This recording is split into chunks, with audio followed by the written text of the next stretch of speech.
you need a minute still? Okay. You're ready to go when we're ready? Okay. I can't wait to do this one on my councilman items. What's that? On my councilman items. Oh. The shows and Mr. Alpert making a donation to Rancho High School. Yeah, I gotta make a donation to something. Yeah.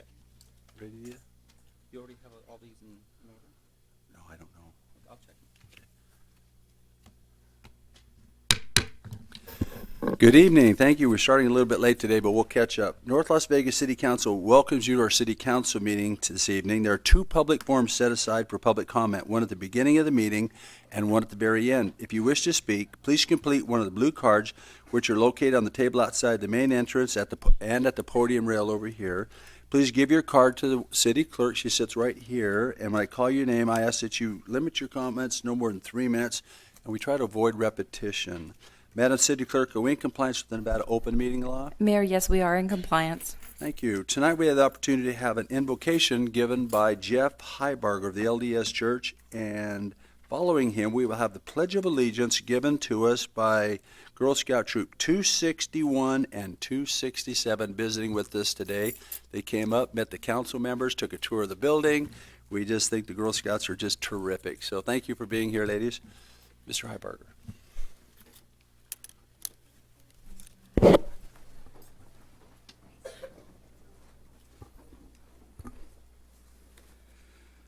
Our beloved Father in heaven, we're grateful to be together as a community this evening and pray thy abundant blessings upon this dear North Las Vegas community and the leaders and the community friends and families that live in this area. Please bless these leaders. We're grateful for their service and sacrifice on behalf of this community and pray they'll be able to do all the things they must do and the things that they must shoulder and the responsibilities in their service, that they'll be wise, have the ability to clearly listen and deliberate to serve this community as they go forward. We pray thy blessings to be upon those that communicate tonight, that their voices will be clear, that they'll have courage, that any nervousness will be reduced, that they will have an enjoyable learning experience as they share, those that are in here to do business or to present. We pray thy abundant blessings upon them as they serve their various responsibilities. We're grateful for this town and grateful for the opportunity to be together this evening to benefit this community and serve the youth and the families here. And we say these things and do these things in the name of Jesus Christ. Amen. Amen.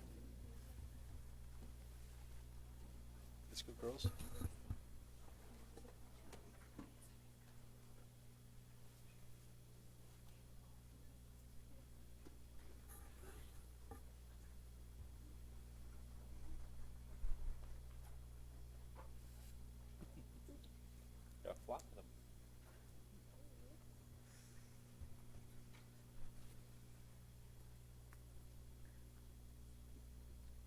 I pledge allegiance to the flag of the United States of America and to the republic for which it stands, one nation, under God, indivisible, with liberty and justice for all. Thank you very much, Mr. Heibarger. Appreciate you stepping in tonight. Our chaplain wasn't able to make it. And for the Girl Scouts, we're excited to have you. We love hearing your voices. And we know America's in great shape with children like you in it. Now is the time set aside for for the first public forum on posted agenda items. Madam City Clerk, do we have any blue cards for posted agenda items at this time? That's the last one, Mayor. Okay.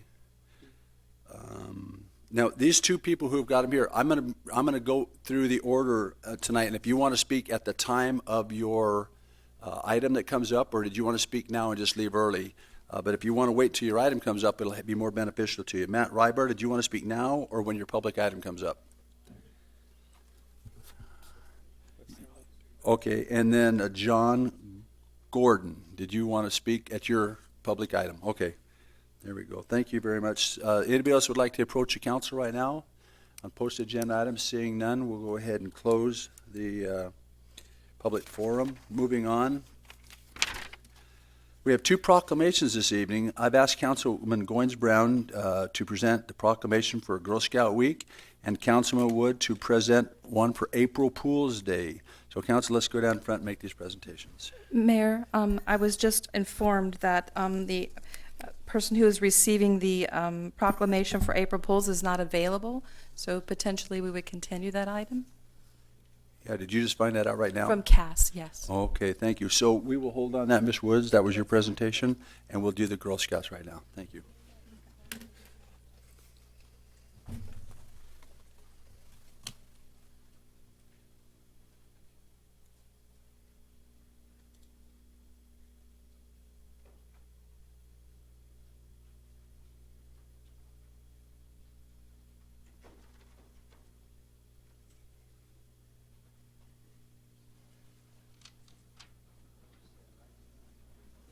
All right, I get to get surrounded by a whole troop almost, right? Come on up, girls. Hello. We had the pleasure of visiting with these lovely young ladies a little while ago. I'm so happy to be presenting this proclamation. And Aaron Neff, where are you? Okay, I'm kind of talking to you, even though you're way over there. So, here we go. Aaron Neff, Girl Scouts of Southern Nevada Social Media Manager, will be accepting the proclamation on behalf of the Girl Scouts of Southern Nevada Council. The national organization is celebrating 105 years of service to the community and 100 years of delicious cookies, and boy, do I understand, and I know that. And I'm pretty sure we all have partaken in Girl Scout cookies over the years. Scouts will be folding a flag in honor of the Military Order of the Purple Heart, Local Chapter 711. This flag will be placed on display at City Hall. The city has also designated a parking spot at City Hall for Purple Heart veterans. And you can see the flag is right back there, audience, if you just like to turn around and look. I think that deserves a round of applause.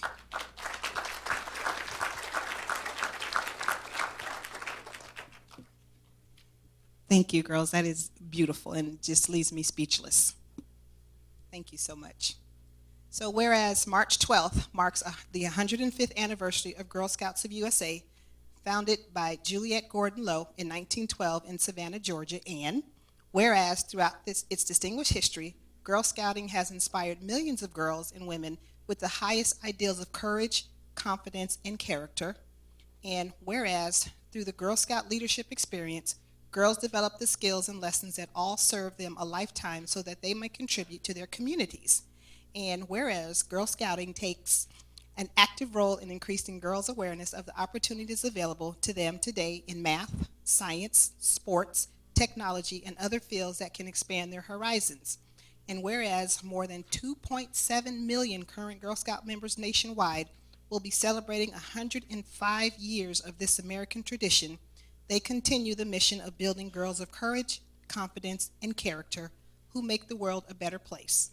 And whereas the Girl Scouts of Southern Nevada are a preeminent leadership development organization for girls in Southern Nevada, offering every girl a chance to do something amazing.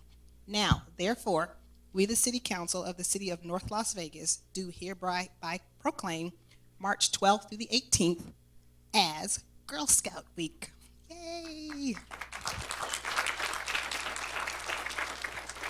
And urge our citizens to join us in applauding the commitment Girl Scouting has made to support leadership development of America's girls, as well as congratulate the Girl Scouts of the USA on their 105th anniversary, in witness whereof we have set our hand and caused the seal of the City of North Las Vegas to be affixed on this 15th day of March 2017. Congratulations. So you guys, just big hug. Okay, group hug.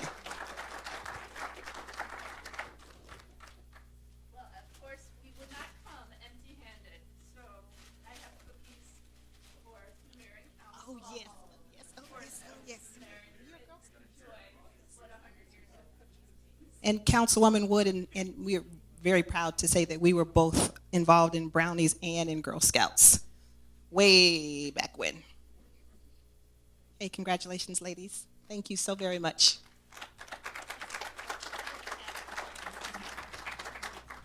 And while you're sitting down, I just want to add one thing. I am so thrilled to have the Girl Scouts here today. We get the Boy Scouts in here to say the pledge all the time, just about every meeting. I think this is the first time I have had Girl Scout troops in here to say the pledge in my 8 years in office. So I hope that you guys will come back and visit us often and encourage other troops in North Las Vegas to come visit the council, because it's so nice to have the girls represented too.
I'd just like to say hi, Mr. Heitberger. You are surely missed it. You know where.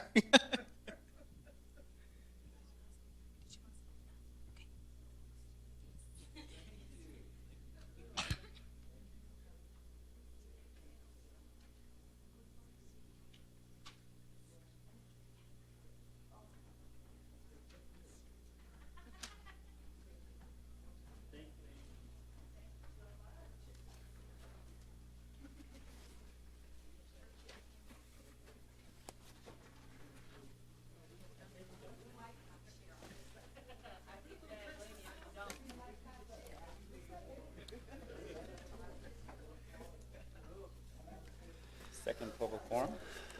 Boy, you got some.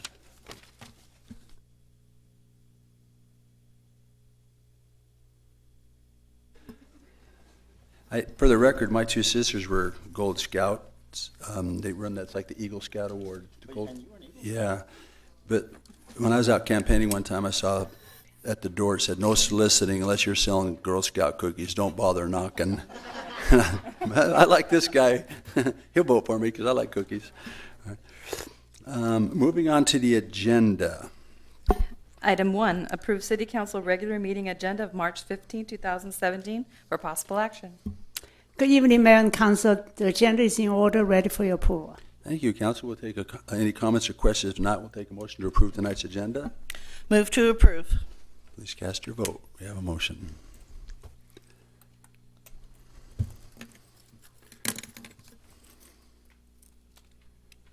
Items are approved. Moving on to set future public hearing dates.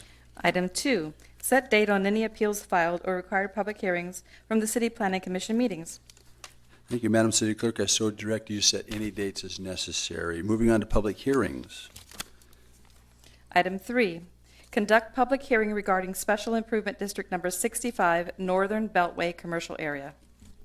Thank you. Madam City Clerk, Attorney, are you going to handle this? Yes. Okay.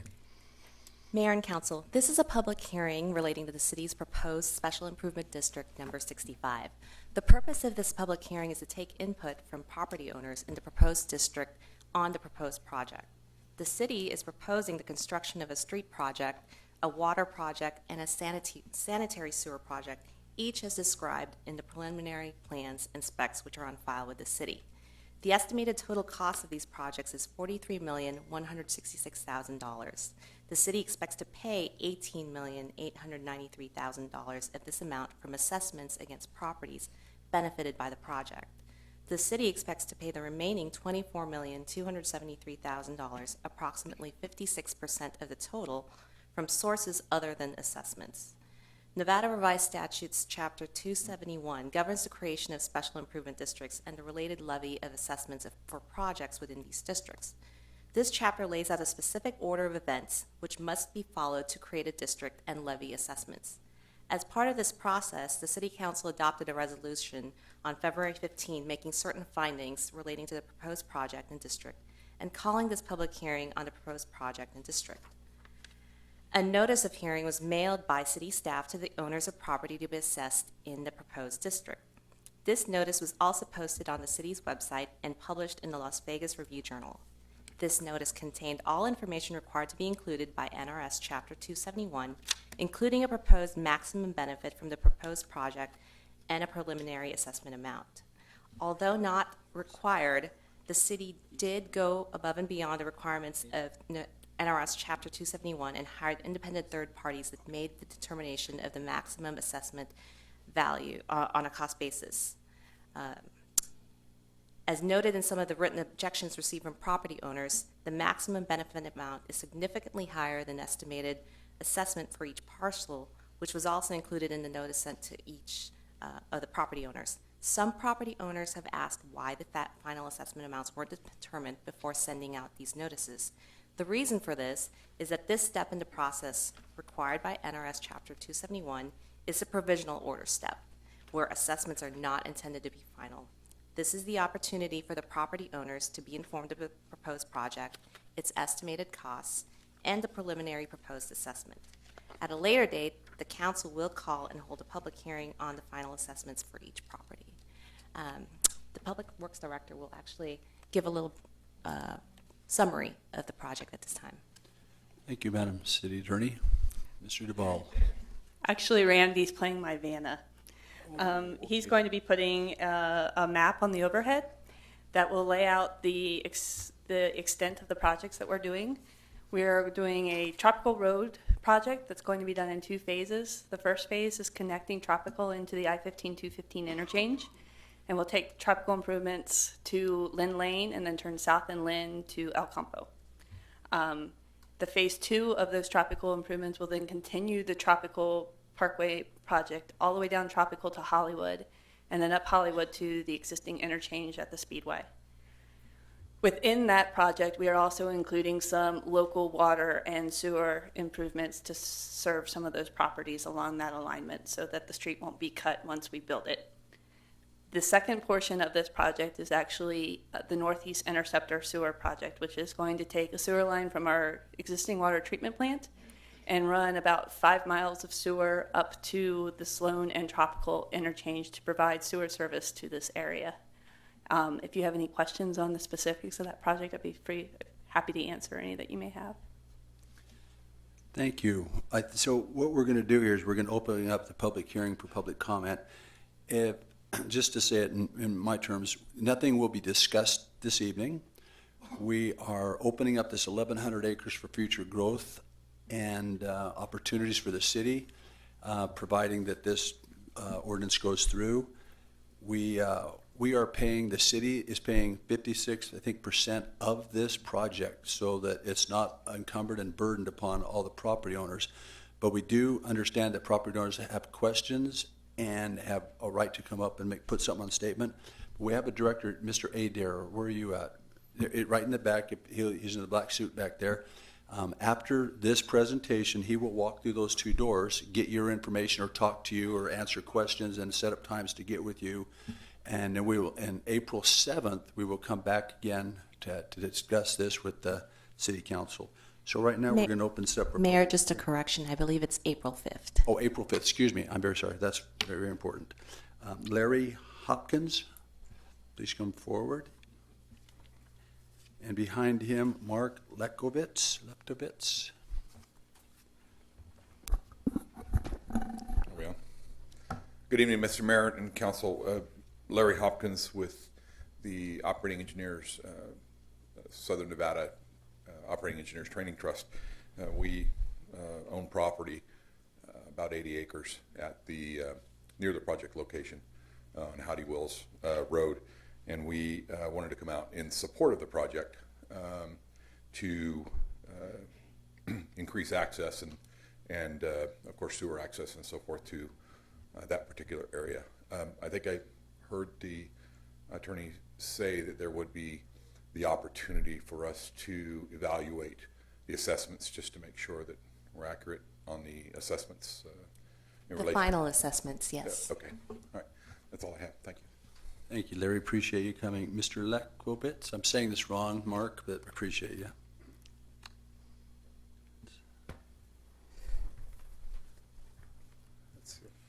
Well, thank you very much. Oh, this is loud. Thank you very much for having me here. I feel like it's been a long time since I've addressed this council, and I've been active in this area for almost 20 years. A lot of these parcels, it took a long time to get them out of other hands and get them into whoever owns them today. And I've assembled quite a large parcel along the frontage on I-15. I don't know if, can we get this? Could we get the overhead on for him? Appreciate you, Catherine. I'd also like to turn in this proxy. I'm speaking on behalf of Blue Waters and on behalf of Dynasty Trust and on behalf of this one is Azure LLC, among the many parcels that I own in it. And I'm not sure if that's, let me just turn it this way. Okay. So we have this new off-ramp coming right here. And the parcels that I'm representing are the entire frontage along I-15. My partner has this one. So it's kind of the gateway piece, the piece that everybody's going to see along there. I'm in favor of this project, but there are a couple of caveats that I don't know when we take the entire assessment on. And I understand that the mathematics, the 36 cents per square foot or $15,000 per general acre, and the additional assessments on the other properties. But there are a few things that are not exactly clear. And to really develop this, and for the city to have a return on investment, a return on equity, as well as us, we're going to be able to develop this. And I feel like there's a few more legs of the stool that need to be, for example, power. Now, I realize it's not part of this at the moment, but it's really important that we have the right amperage so that we can actually develop this. So it's great to have the water, and it's great to have the sewer. Thank you very much. I've been waiting for this, again, 20 years. This is wonderful. And I'm glad we're going to have Tropical Parkway and have a road access. But I also want to get this developed so that we can create these big buildings that are be frontage and create this gateway for North Las Vegas, that it's okay to develop there. And this is kind of the identification piece. So just looking at it, it's this piece right here, this piece, this piece, this piece, this piece, this piece, and a few others that my partners have, as well as these ones in the front. It's almost a mile of frontage along I-15. And again, my concern is, what about broadband? What about, and I realize it's not part of this SID, but I think it should be an open discussion. Also, when you develop these big buildings, like they've done off of Lamb, we need certain water connections for fire protection, 8-inch lines, doubling back. We need, again, the voltage. Typically, a 100,000 square foot building is going to need 2,000 amps, 480 volts. Typically, the service out there, we're going to need these kind of things, which we haven't discussed. Is that my 3 minutes? Okay, on behalf of the other proxies. So I'd like to, I want this to happen. I'm in support of this. Some of the questions that my neighboring parcel have, is there fairness on this? How is this being assessed? Why are there exemptions? I'm just bringing this up. How much will our interest rates and what will fluctuate on that? Will it be under 30 years? So I would just like to just dive a little deeper into this project. Again, they're in support. We want this to happen. Thank you. It's time for this to happen. It's time for us, North Las Vegas, to have this great industrial park right there. But there are a few questions that I think need to be addressed, and I'm making myself available on behalf of other property owners. Hey, Mr. Lekowitz, let me explain something. We're just going to take information, but when I do have something pertinent like this, we had a meeting at 1:30 today with NB Energy, Southwest Gas, Cox Cable, CenturyLink, Water. John Ensinger from the Water Authority was there. We had that meeting today discussing these kind of questions. So we're up to speed a little bit on it. I think we can get you the answers after the meeting with Mr. Adair. Or our Public Works Director right there. Maybe you should slip out there too, and then you can help them answer questions. Mark, those are good questions. Thank you very much for taking that. And your people that I've been working with, notably Tom Brady, I've spoken to Randy Duval, they've been great to work with. So the staff's been great. So we're just about through this marathon, and I just want to make sure that we can cross it. No, you're Mayor, welcome on that one. If I may, I can give him my business card. I can't slip out because I have to be here for the next okay. items on the agenda. Mark, if you want to come get a business card from Jennifer. Oh, yes, I do. And then Darren will meet you outside. Romina Giuliano, am I saying this right? Oh, Romains Giuliano. Hello, sir. Welcome. Thank you very much, council members. And it's Romain Gilliland, and you and I have trouble with it from time to time. Thank you. So several of my questions have been answered in your introduction. I also am one of the ones that gave Mr. Lefkowitz a power of attorney for the Dynasty Trust. I'm the trustee for that trust, which owns 2 10-acre parcels. And without going back over everything he said, my concern again was, well, what is the timing and what is the larger scope of the project? I very much appreciate the meeting that you had earlier today, and I believe as that evolves, that's going to answer several of those questions, and look forward to obtaining that information between now and your next meeting. Thank you very much, and we will give you all the time you need and information. Thank you. Appreciate you. Sean, Mr. Kinsey?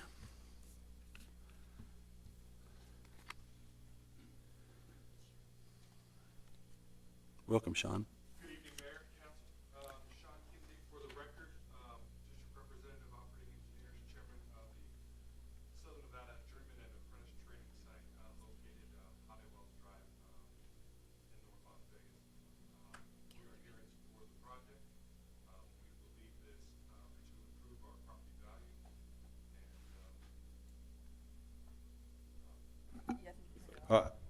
Thank you. Better. So, appreciate the information you have given us tonight, and again, we are here in support of the project. Thank you. Thank you very much. Appreciate you coming out this evening. Next, we have a Mr. Ryan Mitchell.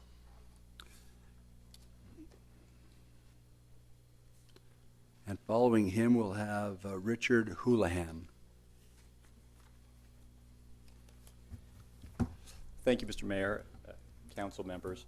My name is Ryan Mitchell. I'm here on behalf of Nicholas and Company, who, through affiliated entities and itself, own 3 of the parcels in the proposed special district.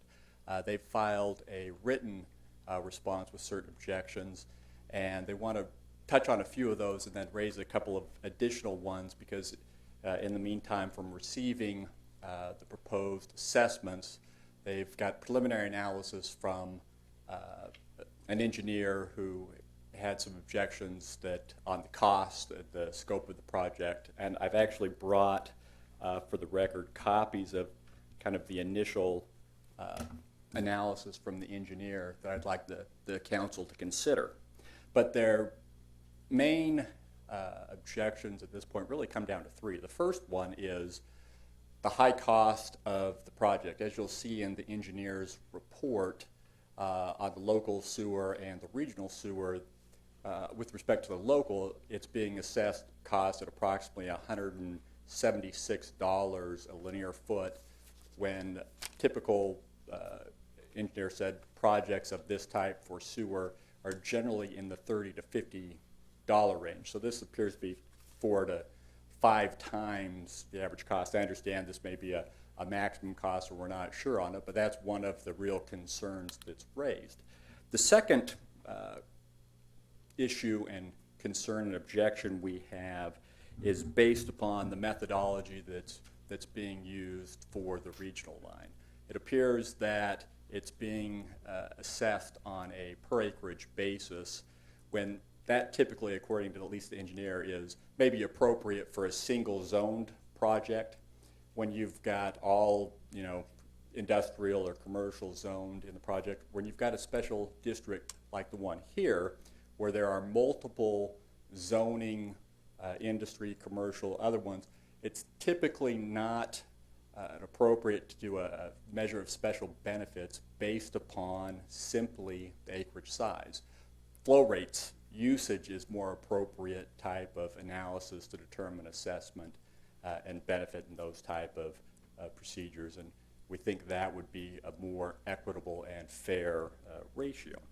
The third major objection that we have at this point is based upon the fact that it appears that, based on the preliminary assessment, there are approximately 16 parcels that are located within the proposed special district that are not being assessed.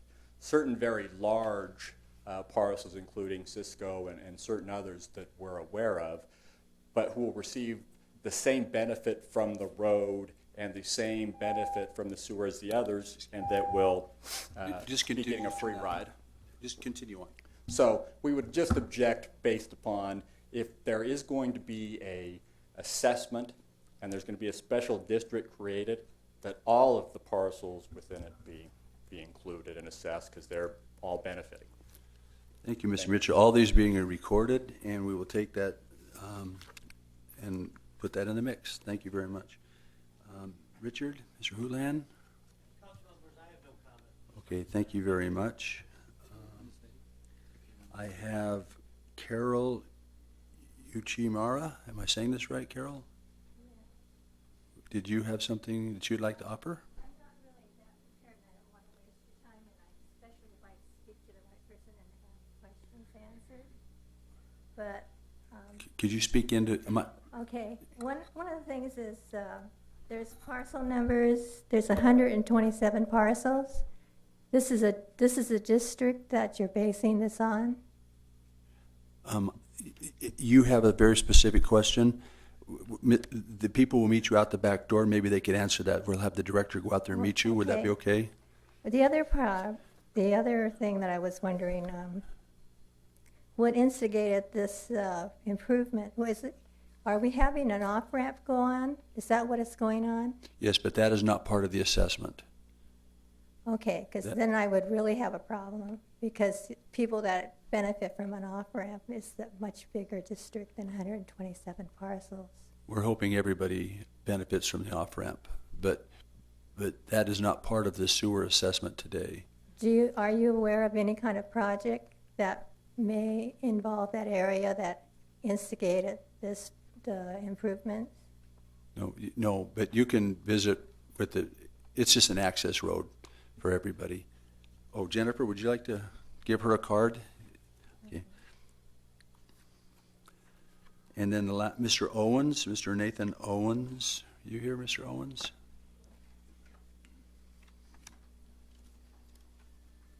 Good evening, Mayor and Council.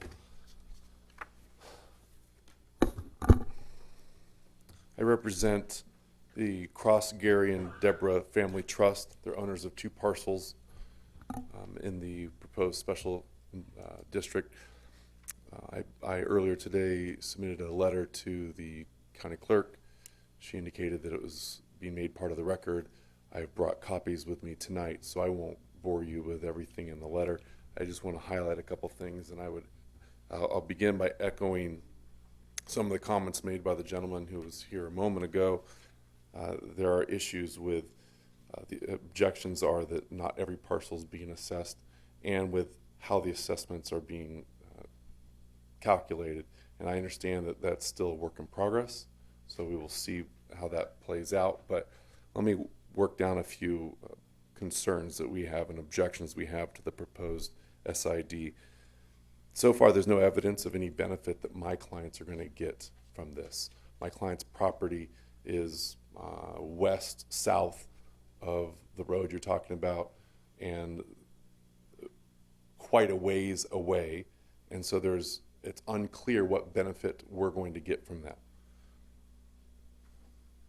I also note that the proposal specifically states that there's no obligation by the city to actually allow us sewer and water access. There's no obligation by the city to hook up to our property. Even if the lines were adjacent to our property, there's no obligation. That's a problem. There's no market data or valuation evidence that we've seen. It's a problem that the documents weren't readily accessible, so we've done our best to try to review what documents are available. We don't know if we've seen everything because they are not readily accessible. It's a due process issue. The engineer's report is woefully insufficient. We have no idea what his credentials are to opine the way he has. There's no calculations provided as part of his declaration, so we have no idea what he's basing anything on other than this vague reference to street footage or frontage and lot size. Neither of those types of calculations consider the actual use of the property. And the problem with that is that let's assume that I have a piece of property that we're going to develop and we're going to put 5 bathrooms in it because it's a commercial property, versus someone who puts in apartments or residential who's going to have thousands of them. There's no justification, there's no nexus, there's no proportionality to assessing my client the same amount of money as to someone who's going to have 100, 1,000 times the use that my client's going to have. My time's up. Thank you. Thank you. Darren, would you take Mr. Shaver and meet those people outside? Maybe you can help them just a little bit on some of the discussions you might have. So there'll be a meeting right now out the door if you'd like to meet our two professionals. Okay. Is there anybody else that would like to speak on this subject? I just wanted to note for the record that the objection that was received by the city by Mr. Owens was actually deemed waived under the NRS, and that's NRS 271.3104F and 271.3056H as being late. I couldn't hear you. What did you speak in the microphone for me? Oh, I apologize. I just wanted to clarify that the objection, the written objection that was sent by Mr. Owens today was late and therefore is deemed waived as an objection under the NRS, and that's NRS 271.3104F and 271.3056H. And then I just also wanted to point out that, to the extent that anybody wanted any specific documents, those were always available upon request to the city. Mr. Owens, we're going to take in consideration your questions, okay? I appreciate that. And I wasn't. No. I didn't step back up to argue with counsel. Simply that part of our objection that's in the letter is that proper notice wasn't given and a sufficient amount of time wasn't given, and that feeds into potentially why the objections were submitted earlier. Thank you. Thank you. Anybody else that would like to speak on the special improvement district? Seeing none, we will close the public comment and the public hearing, pardon me. Who? Oh, please, didn't I say your name? You didn't give me the cards.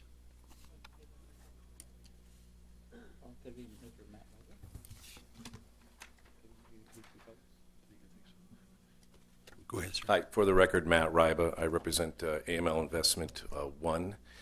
It's a 40-acre parcel.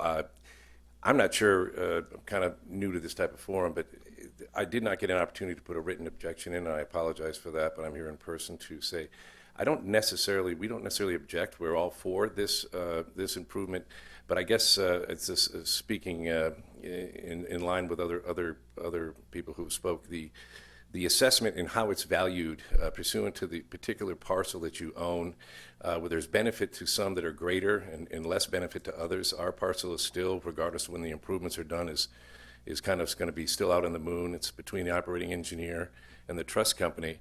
Plus, when you're looking at parcels and doing the evaluation, some parcels have been dedicated and some have not. So we have currently, it would look like our parcel is 40-something acres, when in reality, when we are done with the improvements, it's going to be less than 36 after dedications. So I don't know when we get an opportunity to evaluate that. Plus, we're blessed with a very large transmission line that cuts through our parcel, making a chunk of it undevelopable. So I guess the question is, can we see the math? I mean, I've got four streets. Did you calculate your frontage on all 4 roads that I will still have to build all 4 roads? The sewer proximity to our property is going to go down Sloan, and it's about 1,400 feet away.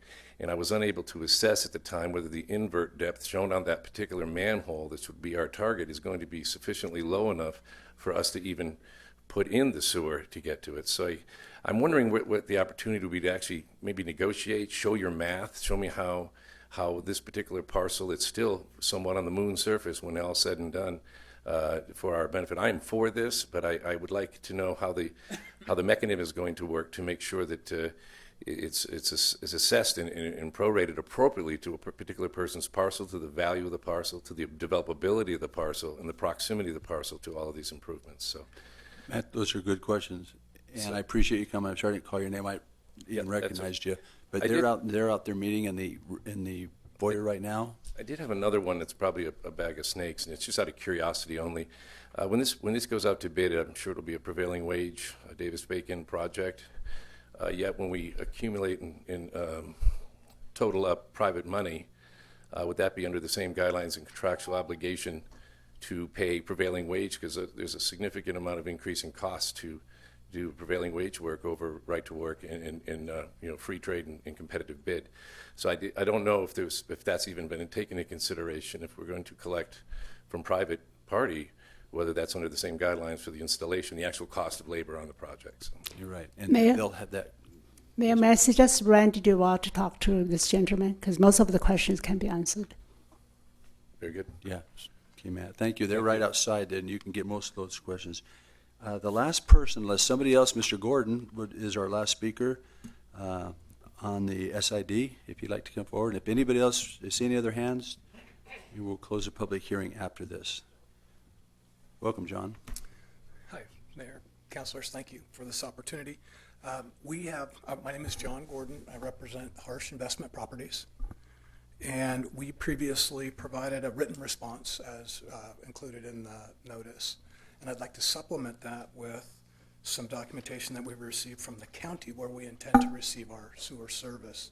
So I would like to enter that into the record, and that's all that I have. Thank you very much. Appreciate you. And thanks for coming out this evening. Seeing no one else that would like to come forward on the Special Improvement District number 65, we'll close the public hearing and move on to item number 4.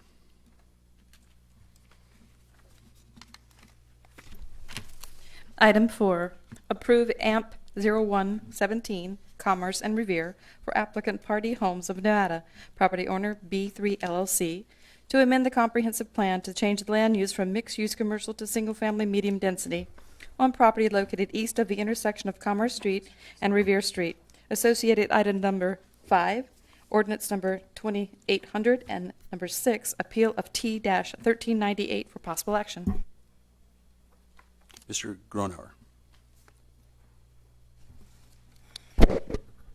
Thank you, Your Honor, members of the council. My name is Bob Gronauer, 1980 Festival Plaza Drive. I'm here representing Party Homes in this matter. With respect to item number 4, this is an amendment to your master plan. Your staff is recommending approval. The Planning Commission also unanimously recommended approval. We have about 29 acres of property located in this area here just to the east of, as I'm showing you, the Tule Springs Master Plan community.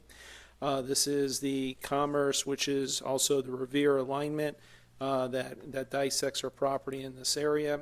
As I already mentioned, staff recommended approval for the amendment to the master plan for medium-density residential, and we'd ask you to follow those recommendations, please. Thank you very much. We have somebody else like to speak. Well, Councilor, any comments or questions yet? I'm just curious. We can wait.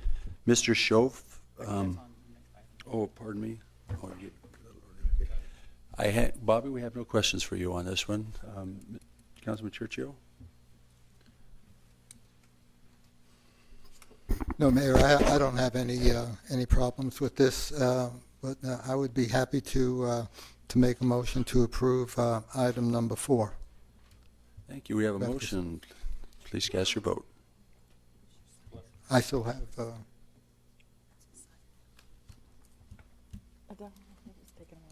We still have the overhead on? It takes a moment for it to switch.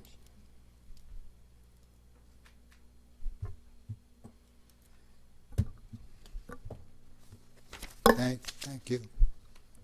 Items approved. Thank you. Item 5, deny ordinance number 2800, amending section 010 of chapter 16 of title 17 of the City of North Las Vegas Municipal Code by reclassifying approximately 28.64 acres therein from an RE Ranch Estates District to a PUD Planned Unit Development District, ZN 0317, Commerce and Revere, for property generally located northeast of the intersection of Commerce Street and Revere Street, and providing for other matters properly related thereto. Associated items number 4, AMP 0117, and number 6, appeal of T-1398 for possible action. Thank you. Mr. Groner again. Again, for the record, Your Honor, members of the council, my name is Bob Gronauer, 1980 Festival Plaza Drive. I'm here representing Party Homes. With me in the audience tonight is Mr. Jim Rizzi and Dan Hale, who are both here from Party Homes. I'm sure they're going to be up here to speak to answer some of the questions that you're probably going to have on these items that are going to be coming forward. I also have in the audience our engineers who are going to be speaking also during this presentation with respect to the street sections of what we're proposing. So with that being said, the first thing I'd like to do is get you to the overhead again. This is a companion item of the application that you just approved for the amendment to the master plan itself. This is a zone change. The zone change is for the parcel, as I mentioned, right here. It is approximately 29 acres. We are coming in with 207 single-family homes. That comes out to a density of about 7.3 dwelling units to the acre.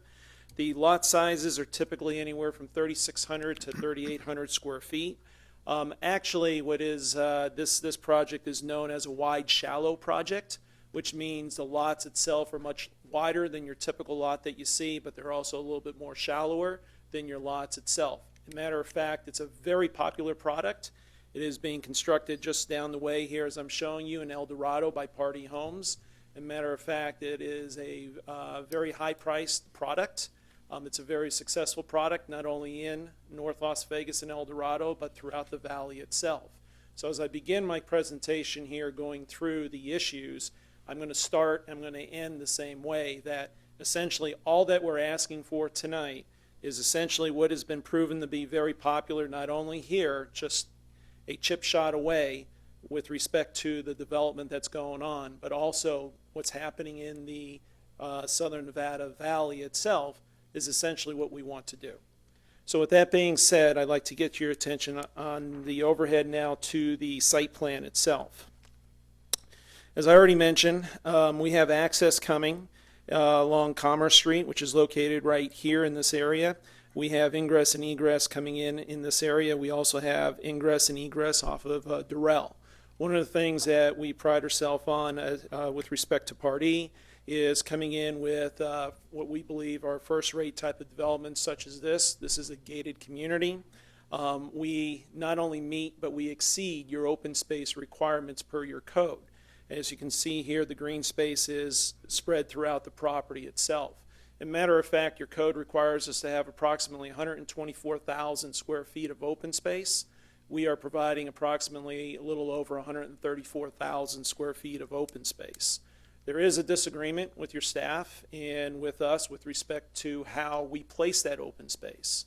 Although the code does not require us to give a justification because there are no waivers with respect to the open space itself, what I could assure you, one of the things with respect to the layout itself, Party is a very well-respected builder, just like many builders in this area that want to do business in North Las Vegas.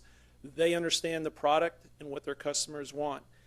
Staff would believe that it is more advantageous to have all the open space in one area.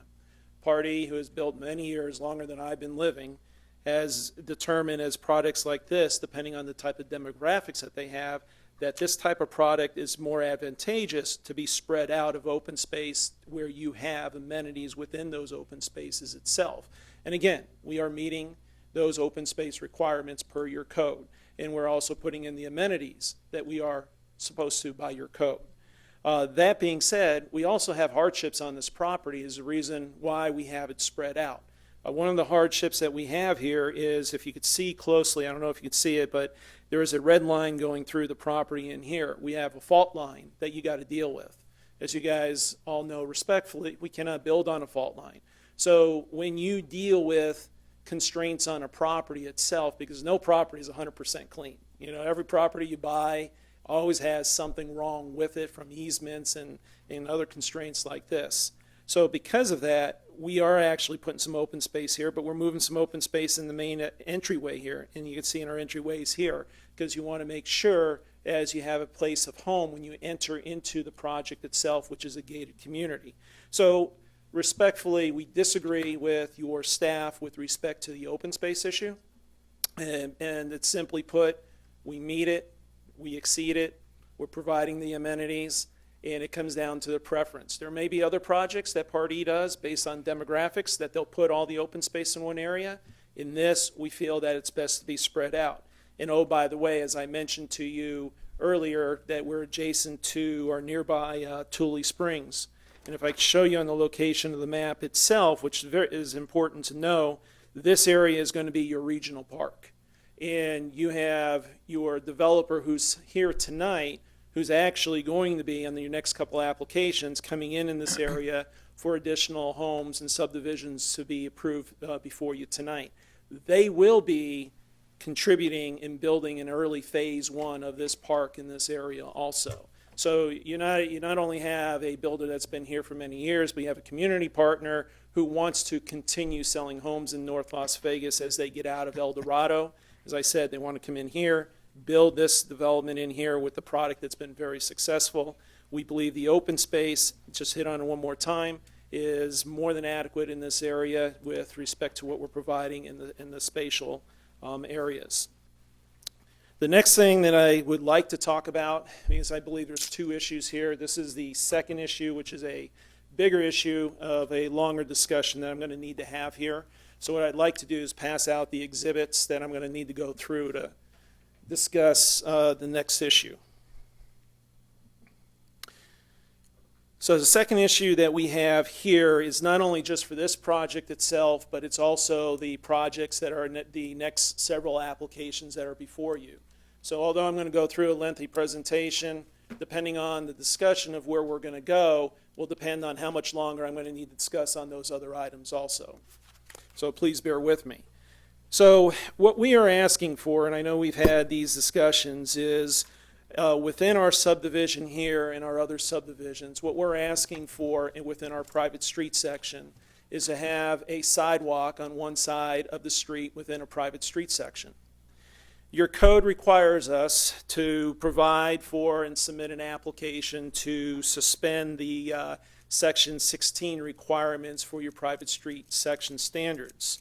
What we are required to do, and what I will show you tonight as I go through, I have over 50 plus reasons why we believe that sidewalk on one side of the street is most appropriate in a private street subdivision, especially when it's gated. What we will show you is that we are actually going to be asking to change from the private street section that North Las Vegas has, and we're still going to be able to protect the title requirements that are required within the code, because we can show you that contrary to the general known accepted engineering principles that are out there, because what's out there in the general vicinity in the valley, there are accepted engineering practices that show that you have different street private sections where you have sidewalks on two sides of the street with sidewalks that are 4 feet wide, 5 foot wide. You have private sections on within subdivisions throughout the valley that have been approved with sidewalk on one side of the street. So with that being said, one of the things that I want to do before I get into the packet itself and go through the examples is what party is asking for is, as I already said, no different that's already being done in master plan communities. As a matter of fact, I already pointed out it's happening in Eldorado. This has already actually happened in Aliante in North Las Vegas, and has happened in many other subdivisions within the city of North Las Vegas. If you think the proposal that's before you is in any way to devalue the community that party is proposing, there could be nothing but further from that truth. And the reason is because I'm going to show you also is other jurisdictions have approved similar type of developments that we're proposing here with those street sections. I'm going to give you examples in Summerlin. I think we all can say amongst all the master plan communities that are out there, one of the most talked about master plan communities is Summerlin itself. Summerlin, the majority of those developments have one side sidewalks within their subdivisions that I'm going to show you. Some of them have no sidewalks within those subdivisions. I can assure you that does not impact the property values one bit. And I can also assure you as we go through to show you that these are generally known and accepted engineering practices. What I'll be able to show you tonight also is the fact of the matter is if it was a concern for Summerlin, Summerlin would change it. They've built it this way, they're still building it, and they're going to continue to build it that way. Other master plan communities is Providence.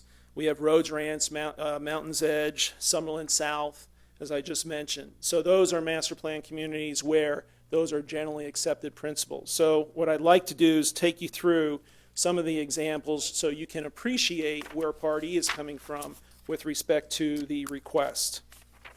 The first one that I have here on the overhead is a cove at Aliante. This was approved as a master plan community that I represented back in 2001. One of the street sections here, and it's important as I go through the street sections because we're going to be talking about the street section that we hope that we could agree on at some point in time here through the presentation. As I said, this is the cove at Aliante. As you can see here, this is a 41-foot street section. It does have 4 feet of landscaping on one side of the street, and it has 4 feet of sidewalk on the other side of the street, which is existing today. The next matter that I have is REVERE in ALIANTE itself. Again, the same street section here. It's a 41-foot wide street section. It's a 4-foot sidewalk on one side of the street. One of the things I do want to point out, because one of the things that we are not proposing to do is, and it's all about the taste that one likes or doesn't like, is we will not be providing parking only on one side of the street, such as the exhibit that you see here. In other words, what we'll be proposing is is parking on two sides of the street. The next exhibit is Seasons at ALIANTE. Again, same street section, located within ALIANTE, which is a very nice master plan community. We also have Sun City ALIANTE. You see the street section there. You have sidewalk on one side, landscaping on the other. We also have Treviso, which is located in ALIANTE, taking advantage of that street section that we are proposing. As I mentioned here, actually the street section that we have is in Eldorado. This is existing today. I know your staff report points out that there has been some concerns with some residents from Eldorado with respect to the street section itself. I could state for the record, and Mr. Rizzi's here, who sits on the board of the HOA, there are many issues that come before party, and as they've built out Eldorado.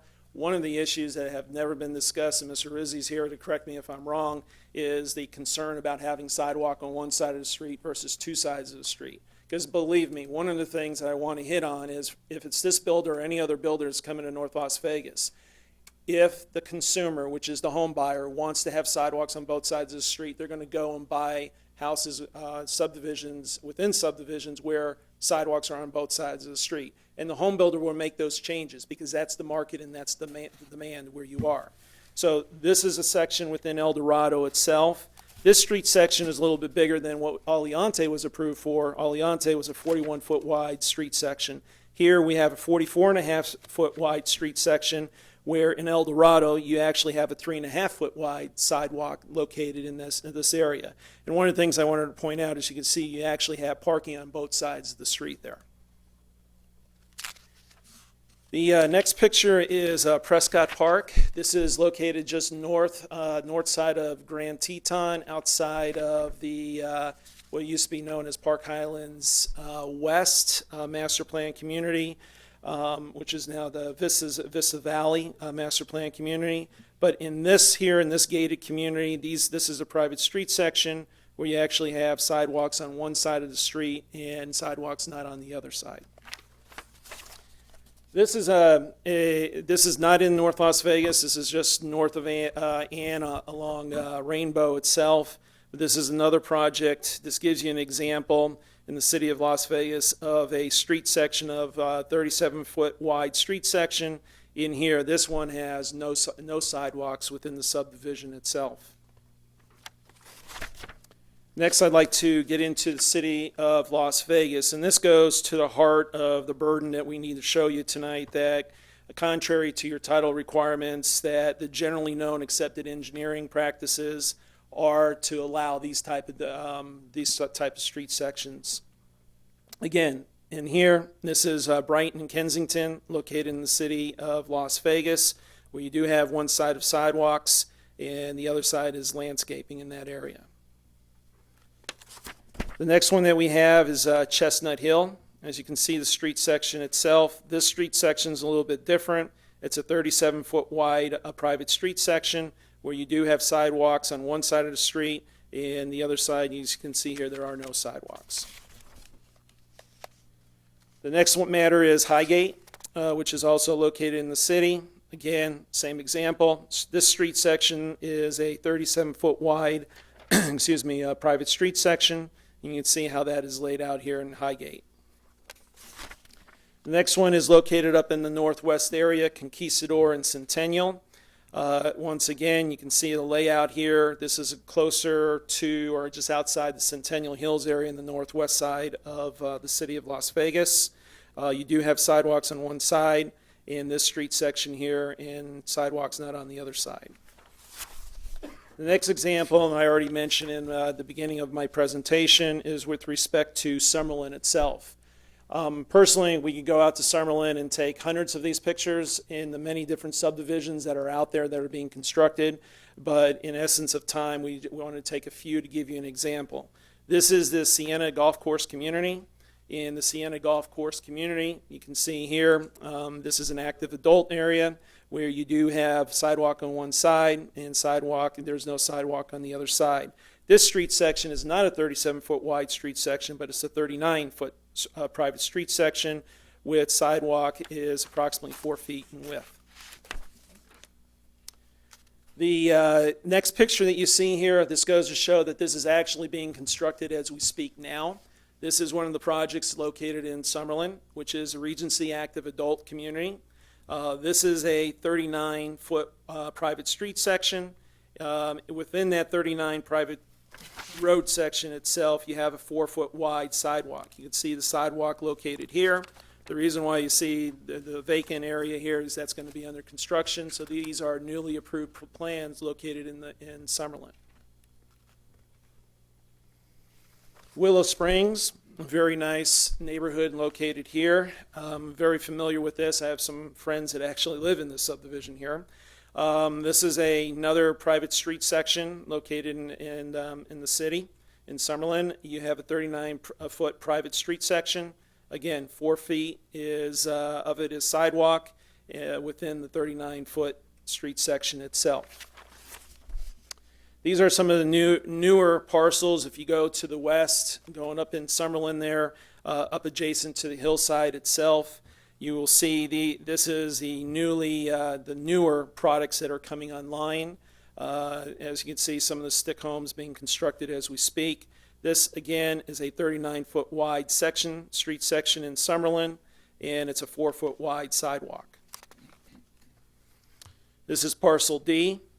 And again, this goes to show you on another parcel located in Summerlin. This is one of the newly approved communities or subdivisions, and in this subdivision that was just recently approved, it's a 39-foot wide street, 4-foot wide sidewalk. Another community that we have is Northdale. Again, in this one, it's a 39-foot wide private street, 4-foot sidewalk. And then finishing up in the Summerlin area, you have the gardens here, which is a little bit different. You have some sidewalks, some landscaping, and on the other side of the street, you have no sidewalk that's located there. And again, I could go through many more, but I think I wanted to give you the context in Summerlin, exactly what I said earlier of what they're doing. The next one that we have is in Clark County.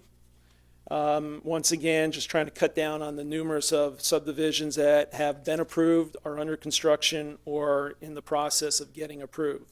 This one is known as Copper Ridge. Now, this street section is 42-foot wide, okay, not the 37, not a 39-foot wide. But again, the context is important as we end up to where we have this discussion with our street section proposal. But in this street section proposal here, you do have you have a sidewalk on one side of the street that's located here, but it's also located in a 42-foot wide section. Copper Ridge, it's a 42-foot wide section here, along with, once again, sidewalk on one side of the street. You have the Northwest Eagle Heights. In this area here, we're back to a 39-foot wide private street along, actually this one does not have any sidewalks within this community here. This is just a true 39-foot wide private street community. This is one of the newer communities, Northwest Oak Ridge. In this community here, they have two types of private streets that they can build. One's a 43-foot wide section with a 4-foot sidewalk on one side of the street, and the other one's a 41-foot wide section with a 4-foot sidewalk on one side of the street. As you can see, the existing neighborhood that's located here. Next one is located in the southwest in Clark County.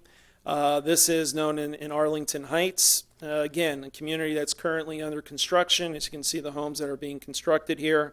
This one is a 43-foot wide private street with a 4-foot sidewalk on one side of the street. Next one that we have is the Southwest Durango Ranch. And on this one here, this is approximately a 39-foot wide street with no sidewalk on either side of the street that's located there. This is also Southwest Durango Ranch, as I just showed you earlier. No sidewalks on this street section here in this subdivision. In this one here, these are some of the smaller lots where you have the Southwest Highlands Ranch Unit 8. And on this one here, you have, once again, you have two separate street sections of 43 and 41 feet in this area where you do have sidewalk on one side of the street. And that's approximately 4 feet. And then we have Southwest Madison Hills 2. This is an existing subdivision. This is a 43-foot wide private street section here with sidewalk on one side of the street. Southwest Madison Hills 3, in addition to the Southwest Madison Hills 2, is a 43-foot wide street with a 4-foot sidewalk located in this subdivision located here. This is a street section of a 40-foot-and-a-half section with a 3.5-foot sidewalk on one side of the street, which is Southwest Montellano in Mountain's Edge, the master plan, one of the master plan communities that I mentioned earlier. And again, the same thing within Montellano and Mountain's Edge in the master plan community. This one, they have a 4-foot sidewalk with a 43-foot wide private street section located in here. Rhodes Ranch, I'm sure you're familiar with Rhodes Ranch, one of the earlier master plan communities. In here, you can see where they have sidewalk on one side of the street.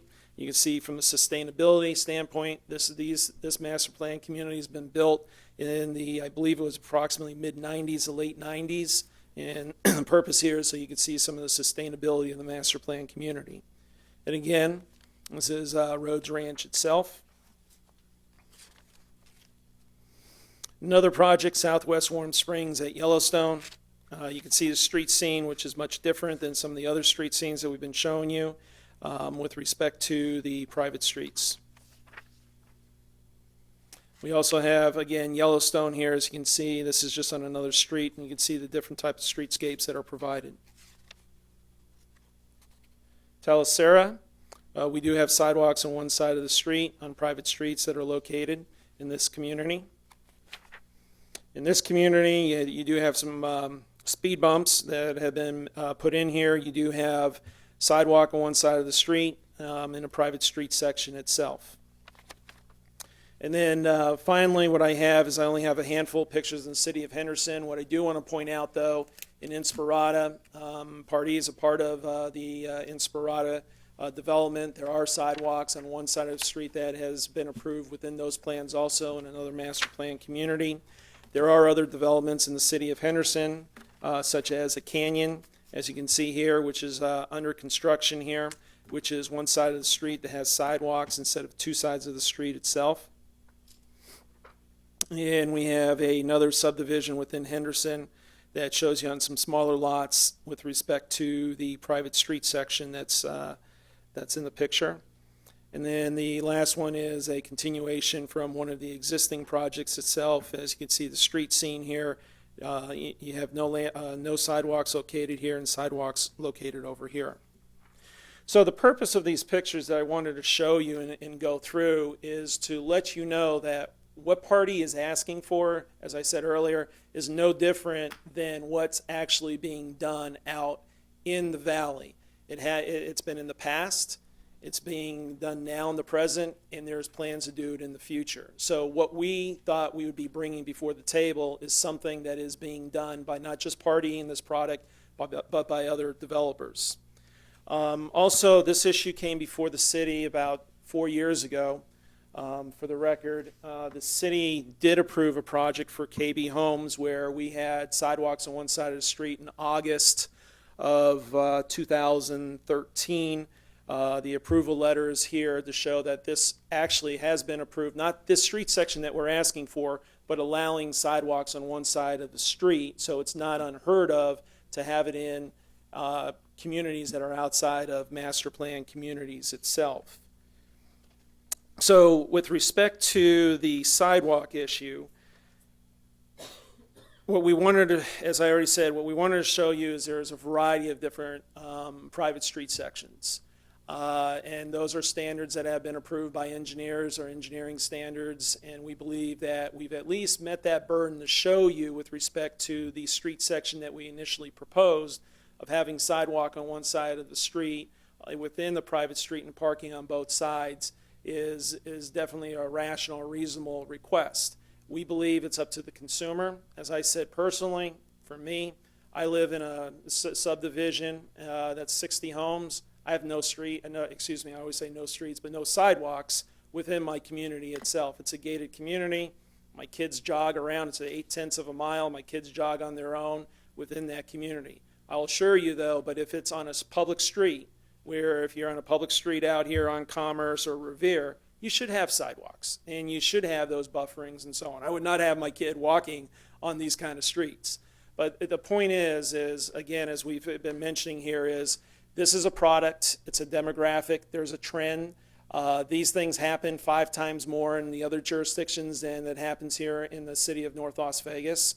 The importance for Party is to put a quality product in North Las Vegas, and having sidewalks on one side doesn't devalue that at all. So what we wanted to do in trying to figure out a solution here is come up with a compromise.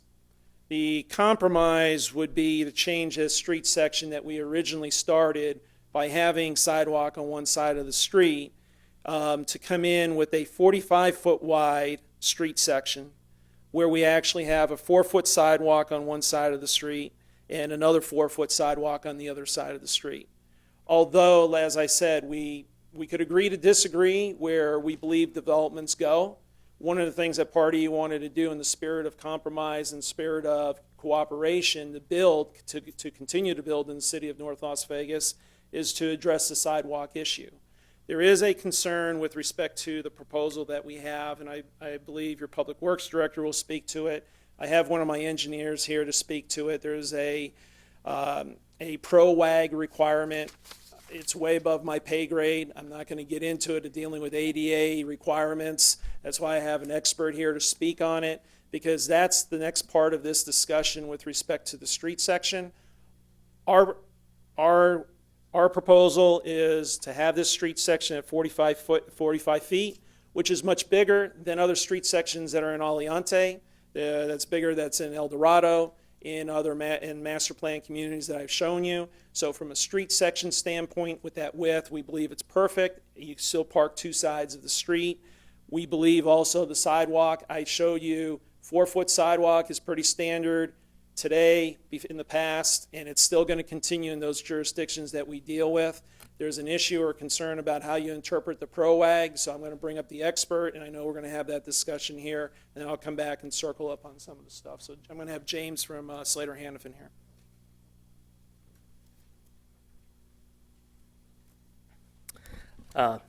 Good evening, Mayor and Council. James Hackman, I'm a professional engineer with Slater Hannafin Group. Here, as he mentioned, representing the applicant Party Homes. So yeah, they asked me just to talk a little bit about PRO-WAG. So PRO-WAG itself is an acronym that stands for Public Rights-of-Way Accessibility Guidelines. And so as such, these are guidelines or practices that have been given for modification of existing improvements or for new improvements in public right-of-ways. These, as of right now, are not law yet. They are just proposed. They were proposed back in 2011. So as of right now, they're just put out there for best management practices for use, again, in public right-of-ways. We also I wanted to relay some information that we received. Well, let me back up and say that they're not accepted yet from the Department of Justice and from the Federal Highway Administration as law, so that's why they're not law yet. But we did get some information we wanted to get as far as for the public accommodations with PRO-WAG. So we had some training that we went to with a design engineer with the FHA, and so he explained back to us that as far as public accommodations go, that if the area is open to the public, then it would be required to meet the ADA requirements. But if it's restricted to primarily just residents and their guests, that they're exempt from that ruling, that they don't need to provide these accessibility routes to them. So in a nutshell, that's what I just want to kind of relate to you. So if there's any questions from here. Okay. So to continue on with that clarification, one of the additional things that we wanted to throw out there, because again, we'd love to continue to build in the city, trying to figure out a compromise here that works. We're not asking for something that we would not be doing somewhere else. Actually, we'd be doing different street standards, as I've shown you over the last 20 minutes of going through just a smidgen of examples that we could bring. What we would be able to do also, and I don't know if this is a part of a condition, if this is something that can be done, if this is something that the council would be amenable to, is we would at least attempt to meet the intent of PROWAG, although, again, we already made our statement on the record. We know that it's not law. However, we've worked with other jurisdictions on PROWAGs, and we didn't have to meet the exact PROWAG, but we met the intent of the turnaround area in those within the 4-foot sidewalk areas. So that being said, like I said, I wanted to go through a lot of this stuff, and the purpose of this is no matter where we end up here tonight, you have a quality developer here, and I don't want that to get lost in the translation, because typically when you hear somebody trying to remove sidewalks or trying to do something, the first thing you think they're trying to get one on you.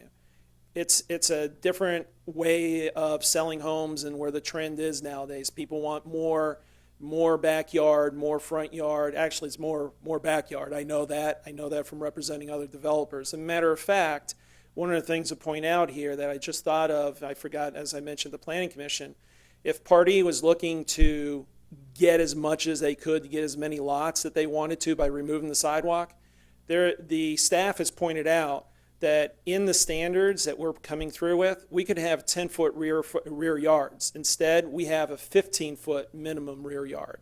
So with that understanding with that is we're already increasing our backyards and what we can build underneath the RCLP, the PUD standards of what was set out. So that gives you another rationale there to understand, even with the open space issue, as we go back to that argument, is this is putting as much as you can in the backyard for people who want to buy a home. And that's where the consumer is, the home buyer is. So I believe that's it. I probably forgot something going through the process here, but I'm going to just turn it over. I'm sure there may be people here to speak, and then I can answer other questions that you may have along here with Part E.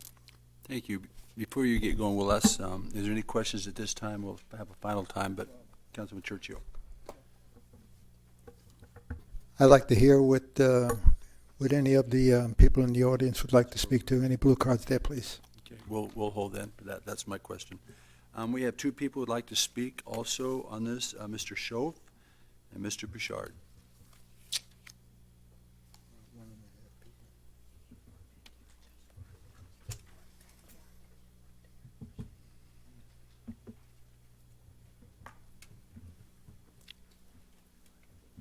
Good evening, Mayor and Council. My name is Steve Schoaf. I live at 5622 Midnight Breeze Street, North Las Vegas.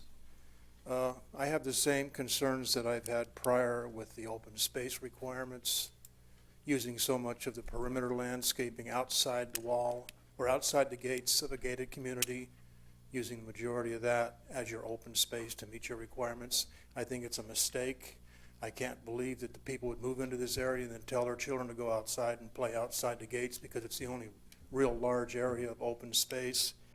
If I had a picture of that, all the green areas that he was putting in there, there was no large areas. There were some 700s and some 400s, and I think there was a 6,000, but nothing really large for a community of 207 homes, which I'm sure will have quite a few children. That's my biggest concern. I thought all the pictures were beautiful, empty streets, no cars parked on the streets. I also noticed that there wasn't one oil stain on any of those streets, like there's never been a car parked on them once. But my biggest concern is the open space requirement. I understand this might be a normal development going out throughout the whole city, but we're not everywhere else. We're North Las Vegas. We're a little bit different, and we all know that. But I wish you would consider the open space requirement and not allow so much of it to be used on a perimeter landscaping. Thank you. Thank you. You're up.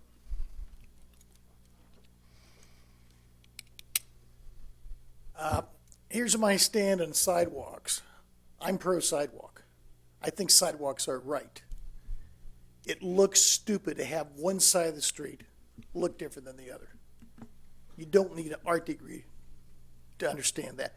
But forget about that. Let's talk about the important things. When my grandkids come over to visit me, I want them playing on the sidewalk in front of my house. I don't want them playing on the sidewalk on the other side of the street. And then if I come out and say, hey, it's time for dinner, they run across the street, get hit by a car. There's a safety issue here. Now, Party Homes is a corporation. They do one thing. They make money. Of course, this is going to save them thousands of dollars on each lot. It just gives them more profits. That's what corporations do. I understand that. But there's a bigger issue here. There's safety. But moving along, I've got some other issues. And the big thing is, are we going to keep making the same mistakes that we made in the past? Are these houses going to be built energy efficient? Because, as you know, the last 3 summers have been the hottest on the record around the world. Scientists are not saying, hey, it's going to start to cool down. Scientists are saying it's going to get hotter and hotter. We're in a desert. Are these houses going to be built energy efficient? I've been looking at new homes. They're still using blown-in insulation. That's a waste. We should mandate roll-in insulation. Some of these 2-story houses with 2,800 square feet are trying to get by with one air conditioner. That's not electrically efficient. Those are some issues I got. And one more thing. Well, I got the time. One of the problems we had when this was the fastest growing city in America is we weren't, and you people weren't here then, so I'm not criticizing you people. Everybody listen to that. I'm not criticizing the people who are up here now. But when Montanan was up here, he gave the developers everything they asked for because he was in their pocket. I won't accept that, but I can understand it if it I was here. Montanan's eras, but I don't know if he was in his pocket. He got money from the developers. He let them build substandard housing. The house I've got is built substandard. And I'm a former builder. I know how to build a well-crafted house. Energy is going to be a big problem in the future. It's a big problem now. So these are things we got to look at. But moving on, these privacy fences or walls, apparently cinder blocks do not make a good privacy wall because they deteriorate. There's some kind of a fiberglass block that will last 20, 30 years. Are we going to make sure that these privacy walls are made out of the better product? Because if you look around the city, I see these walls deteriorating at an alarming rate. And we've talked about this before at other meetings. That thing's annoying. I'll let Mr. One of the developers answer some of your questions there. Okay, great. Thank you very much. Appreciate you. Are they going to answer the questions now? No, we're not playing debate with you. Okay. Thank you. Mr. Grunower, did you want to answer some of those questions before we start among ourselves? In a roundabout way, yes, Your Honor. Trying to address these issues. These are no different than what's already, as I said, existing in Eldorado, which is in Camino and in Sandstone. These homes, they're going to start out at approximately $290,000. And as you know, that's before you start putting in the upgrades, which will take you into the 300s and so on. As I mentioned earlier, this is a product that sells well. It's in Clark County. It's here, and we want to continue to build. And we do conform with the environmental concerns and that the gentleman has mentioned. Is obviously we do that within our building itself. Okay, thank you very much. Mr. Jordan, I recognize that this did not pass the planning department. Now, there's maybe some changes or some discussions here that was different to the planning commission. Can you explain that a little bit? We weren't privileged to that meeting. Well, Mayor, council members, pretty much everything that was presented tonight was, with a few exceptions of the fact that they're now proposing a 45-foot street. They did submit a revised map for us to look at. That revised map really only changed it from 208 lots to 207 lots. There really hasn't been a lot of different information. We did not support it at the Planning Commission. The Commission did not support it primarily because of the waivers they were asking for Title 16 and also because of the configuration of the open space. Thank you very much. Did you have something, Ms. Doherty? No. I can address some of the issues that were brought up on the street section. The first thing that I'd like to point out is that the waivers or suspension of Title 16 requirements actually require there to be special circumstances or conditions that affect the property that would make conforming with Title 16 materially injurious to like the welfare of people or the other properties in the area, or they would make it go against accepted engineering practices. We don't see there being any special circumstances on this property because it's over 20 acres of empty desert. So you're kind of designing yourself into this waiver need.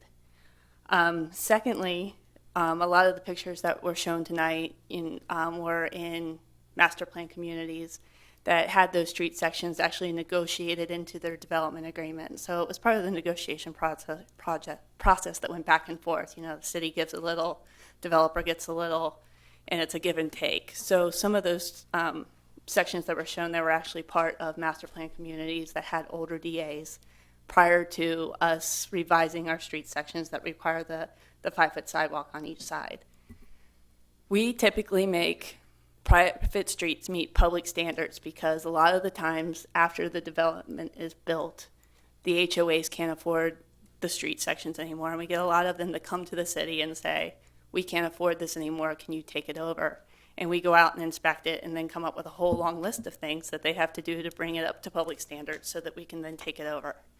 So to avoid that, we make our private streets all meet public standards as far as the street sections and the requirements that are put into those streets. We upgraded the street section probably a year or two ago, and it was part of a negotiated process that all the entities in the valley did with the home builders and with the fire departments that actually resulted in this 47-foot street section that has 5-foot sidewalks on each side of the street. And it was to help us get ahead of the PROEG standards that we feel are coming down the pike that we're going to have to meet. And those standards actually say that you need to have 5 foot of sidewalk on each side of the street. If you go beneath that 5 foot, then at 200-foot intervals, you have to have a 5 by 5 foot turnaround or passing area for people in wheelchairs to pass each other. So instead of having either whether you do the 4-foot sidewalk with these 5 by 5 passing zones, or you do a 5-foot sidewalk along the whole length, you're still looking at a 47-foot right-of-way distance because we would want the right-of-way to extend to the edge of those 5 by 5 passing zones. So you really aren't really saving much right-of-way in those instances. The last thing that I would kind of like to address as part of this too is that City of Henderson actually right now is going through and retrofitting some subdivisions in Anthem that have sidewalk on only one side of the street, and they're putting a 5-foot sidewalk in on the other opposite side of the street because of the number of complaints they've gotten for accessibility issues in those areas. So with that, if you have any questions or you need any further information on those things, I'd be happy to answer anything that you might have. Okay, thank you very much. Council, Ms. Woods, you've always been kind of our planning director of sorts up on our council. You have some questions? I do. So, Jennifer, give us a little bit of an idea. When you're talking about complaints that you've received, can you give us some examples of what those complaints are?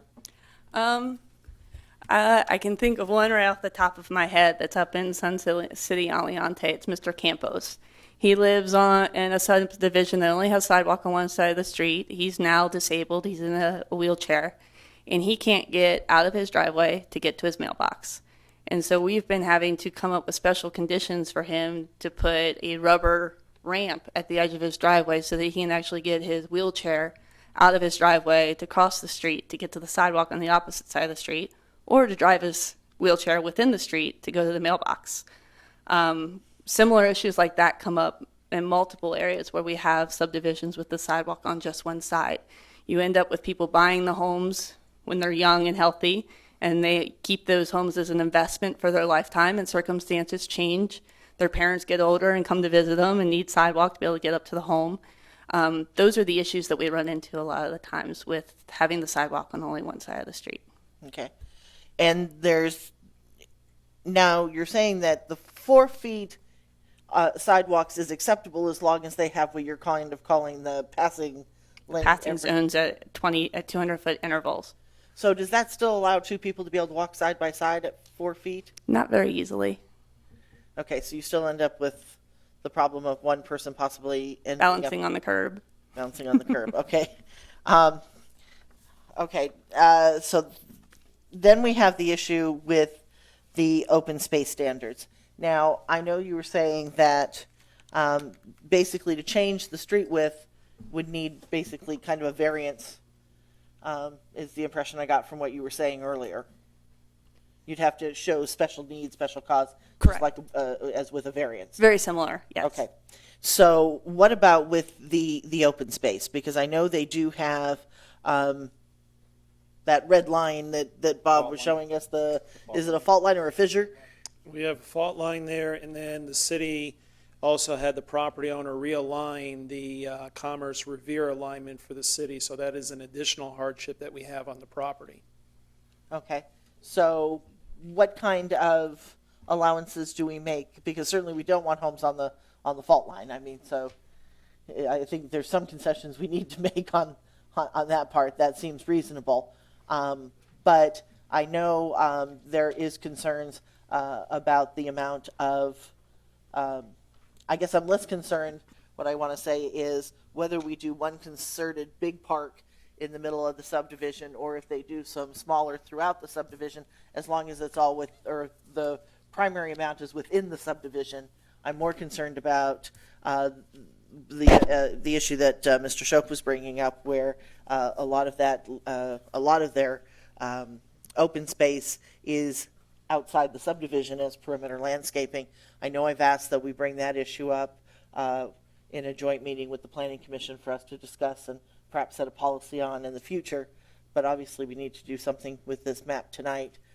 Does that also require a hardship issue or to deal with the open space? Or Mayor, Council, it's probably a better question for me. Oh, sorry, Mark. That's fine. Actually, in regards to the open space, we're not really arguing that they do not meet the open space requirements, because they actually do, as Mr. Gronauer has indicated, they actually do exceed the open space requirements. In 2015, the council approved an amendment to the zoning ordinance that allows developers to be able to count the perimeter landscaping when they amenitize it, such as dog stations and benches. In this particular case, right. In this particular case, the applicants indicate they're willing to amenitize it.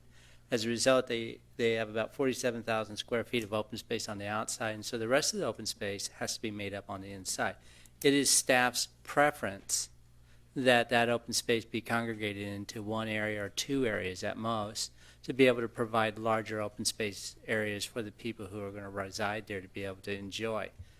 However, there is no criteria that they need to demonstrate hardship or anything like that that would demonstrate that, instead breaking up into several smaller areas.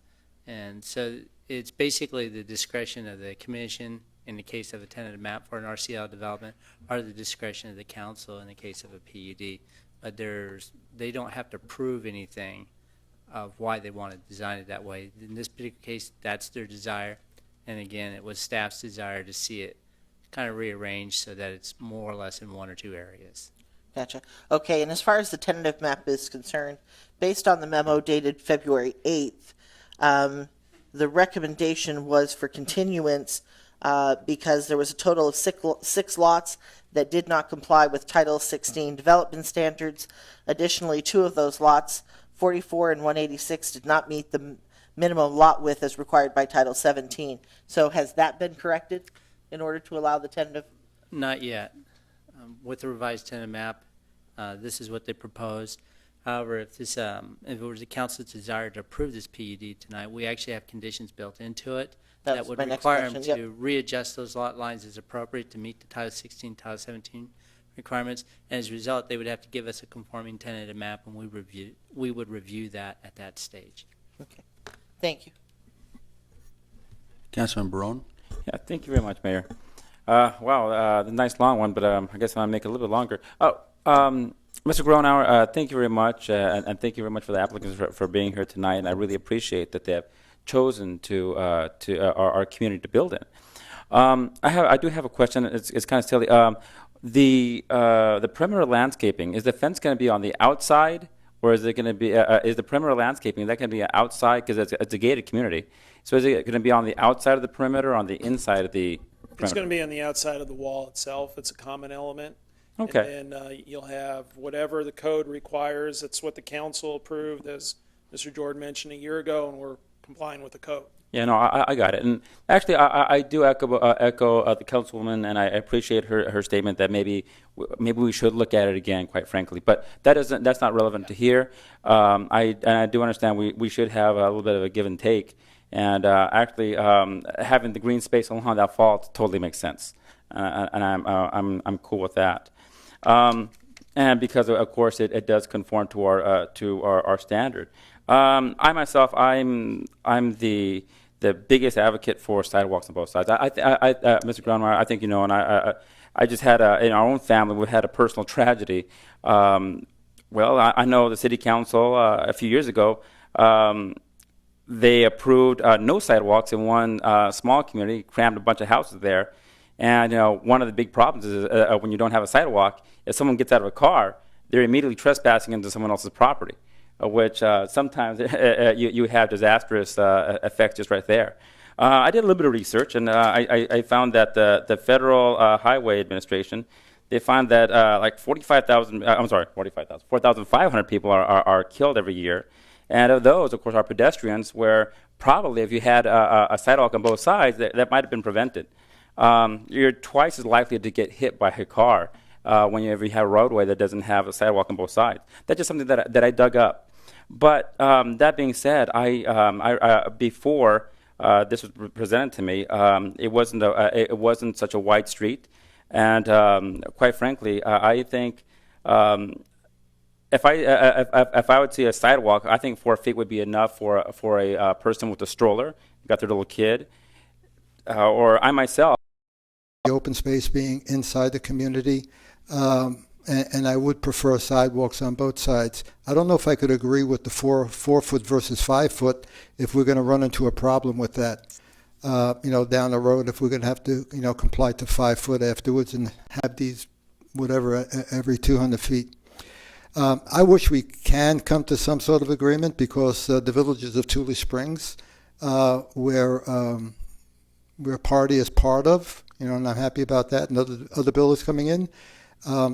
I want that to be not just as good as Aliante, but better. And from what I see that Bob came up with KBS, it is an excellent product. And I don't know how much of this is about money and space and trying to squeeze another house in a community. I could tell you I'm less interested in that. I'm more interested in consistency in the future, at least in Ward 4 and the city, and provide the proper safety and the ability to walk down the street on both sides of the street. Like I said, I'm from the city. I've never seen one side of the street without a sidewalk. In a community that is developed with sidewalks and streets. So this is all new to me. I mean, I've been here since 2001. But now that I'm up here, and, I'm hearing the complaints from people like Mr. Campos and all, and I'm not going to, inflate the complaints. I don't get 25 a day, so I would be lying. But I just want us to come up with some type of agreement so we could have continued good development over here in a city that is going in a new direction. And I respect the fact that, you cite Summerlin. I'm looking forward to the day that you could cite North Las Vegas, as far as being a trendsetter in the valley over here. But I think that's going to be up to council. We're in charge of our own destiny over here. If we want to have people respect us, then we have to respect ourselves. So I am in favor of sidewalks, the appropriate width of the sidewalks on both sides. And as far as the open space, I think we need to revisit that sometime in the future. I don't know about this particular item over here, Mr. Gronava, where we have this fissure or this thing on the park over here. I would support the denial on all the items following this one, but I don't know about this one over here. If we need to come to some sort of agreement on this particular item over here that we're speaking to. I hope I'm making sense to you, Bob. I'd like to say, I understand, you probably are making sense, I just don't understand it. Let's put it that way. Okay. Politically correct. Let's separate the two issues, maybe. Okay. Is the understanding on the open space, because we got to make a decision here, because, look, this goes down, look, party could go somewhere else, and that's fine, okay? You wait for another builder to come in on this property, so we need to make sure we understand this. So the break up the open space is, the understanding is, we prefer to keep it as is, how we have the open space. The code doesn't require us to put it together, to separate it. It comes in different shapes and sizes depending on the product, depending on the property itself. So we're following your recently adopted ordinance that you negotiated with the home builders and said this was okay. Now we are coming to comply, and now we're being told it's not okay. So you got to scratch your head here if you're sitting at the table, which thank God I wasn't, because I'd be a little bit more emotional about it. But you got to say, we had a partnership agreement on a matter that you comply with certain requirements that was just recently negotiated. We're complying. We're fine. If you don't like it because the open space calculation, I get it, okay? Sit back at the table and deal with it. Don't punish the people who are coming through to try to deal with it. If you have a concern about open space being all together or separated, then require it in your code. I'm going to tell you the home builders will push back, because what will happen is you're now designing and telling them how to go sell their product. And I was just explaining to you, this is the biggest builder, home builder in North Las Vegas, as the most successful builder. The last thing they're going to do is try to impact the sustainability of their product. So on the open space, if you want us to put it all together versus not, yeah, it's going to impact us as we go through this, absolutely. So that's that part. The sidewalk issue, as we said, look, 4 feet of sidewalk on each side, meeting the intent of the PRO-WAG. That seems like that's within the ballpark of what needs to be required if we have to meet the PRO-WAG or the intent. We offered that. If you don't want that, we got to make the decision with the buyer whether or not we're going to close on the property if we put in the 5-foot sidewalks on both sides. And that's fine. Those are decisions we got to make, you got to make, and we'll move on from there. So separately, the open space, we do have a serious issue if it's going to be required altogether. And then on the sidewalks itself, if we're required to put 5 foot of sidewalks in, we don't agree with it. We'll go back and figure out we may not close on the property and move on and go from there. But we thought we came with a compromise in showing you, because it's not just in master plan communities. As I said, we have hundreds. I have done, since this project has been in process in the city of Las Vegas and Clark County that aren't in master plan communities, tens of millions of dollars of development that have already been approved in those jurisdictions, easily, that I've represented personally. So I understand it's not just in master plan communities. So however you want to handle it, we're fine, but we just needed, as I said, make our case so you could understand where we are, and we'll have to live with those decisions and go from there. Councilman Wood? Okay. Bob, I have to tell you, I appreciate that you are arduously and passionately, defending your client, and I know that's what you get paid to do. But I'm going to take a little offense to some of what you just said. You're an attorney. You deal with contracts every day, and you can't tell me that 9/10 of the contracts that you deal with, there aren't those things called amendments. And why are there amendments to contracts? Because no matter how many things you think that you dealt with when you negotiated that original contract, there's always something that comes up down the road as you start working with it that didn't come out quite the way you guys meant on one side or the other, and you end up going back to the table and renegotiating and working other additional things out, because no contract is perfect the first time out. We worked out a deal with the Southern Nevada home builders. We did it in good faith. We included the home builders in the discussion, and North Las Vegas is always willing to work with our home builders. But we agreed to something that sounded good in concept. Now that we are seeing it implemented, we're finding a problem with it. We're going back to the home builders, and I have reached out to them, asked for a joint meeting so that we can discuss it and discuss it in the public and kind of work out that amendment that I'm talking about. We want it to be fair to all sides. I don't appreciate the fact that while we are trying to work out issues here, and I think from some of the questions here, you're seeing where we are very adamant about certain things and where we're willing to compromise, to have it kind of thrown at us that you're just automatically going to take Part D and take your toys and pack them up and go home. I don't appreciate that part of the argument, I have to tell you. Now, Jennifer, they did provide a compromise at the 44.5 feet streets. Now, is the compromise acceptable to Public Works as long as it has the passing zones, or do you still have issues with it? It would meet the PROAG standards.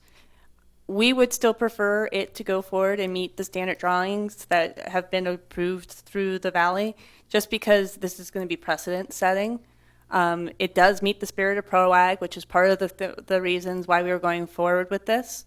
But we would still prefer it to be the 5-foot street, the 5-foot sidewalk on each side of the streets, because once you approve this, then that's going to be the standard in North Las Vegas. There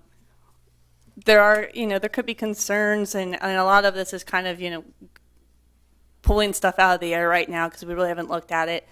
We haven't ever had it before in North Las Vegas, but if you're doing a 47-foot right-of-way and you're only building the 4-foot sidewalk on part of it, and then you have the bump outs at 5 by 5, if you are living in that home, you're going to automatically think that additional foot in front of your property is part of your property when it's really right-of-way. There could be some, confusion that comes with that on who owns the property where, and where does the right-of-way stop, where does it end, when you have the improvements that don't actually reach those edge. So we would prefer for us to use the standard drawings. We negotiated those standard drawings. We think that they are good. We think they serve the purpose that we need them to serve. And so that would be our recommendation. We do think that, the 4-foot with the turnarounds do meet the spirit of PROAG. We just think that there could be some confusion and some difficulties with that in the future. Thank you. Councilman Barone? Oh, no, I just wanted to, again, maybe we do have to revisit it, but, I'll own it. I distinctly do remember voting for the what's called the greenway around there, right? The perimeter landscaping. I'll own it. If it was something that later on, I think we really do need to look at it. But a deal's a deal when it comes to something like that. And again, I do understand that. I think they've met us part way. I always think that part of the political process, part of the democracy process is meeting people part way. And if it's in the spirit, I don't necessarily, if Jennifer, I'm sorry, if the director does point out that it is in the spirit, I don't necessarily think it's a negative precedent that we're setting. So again, we ask people to come and trust us.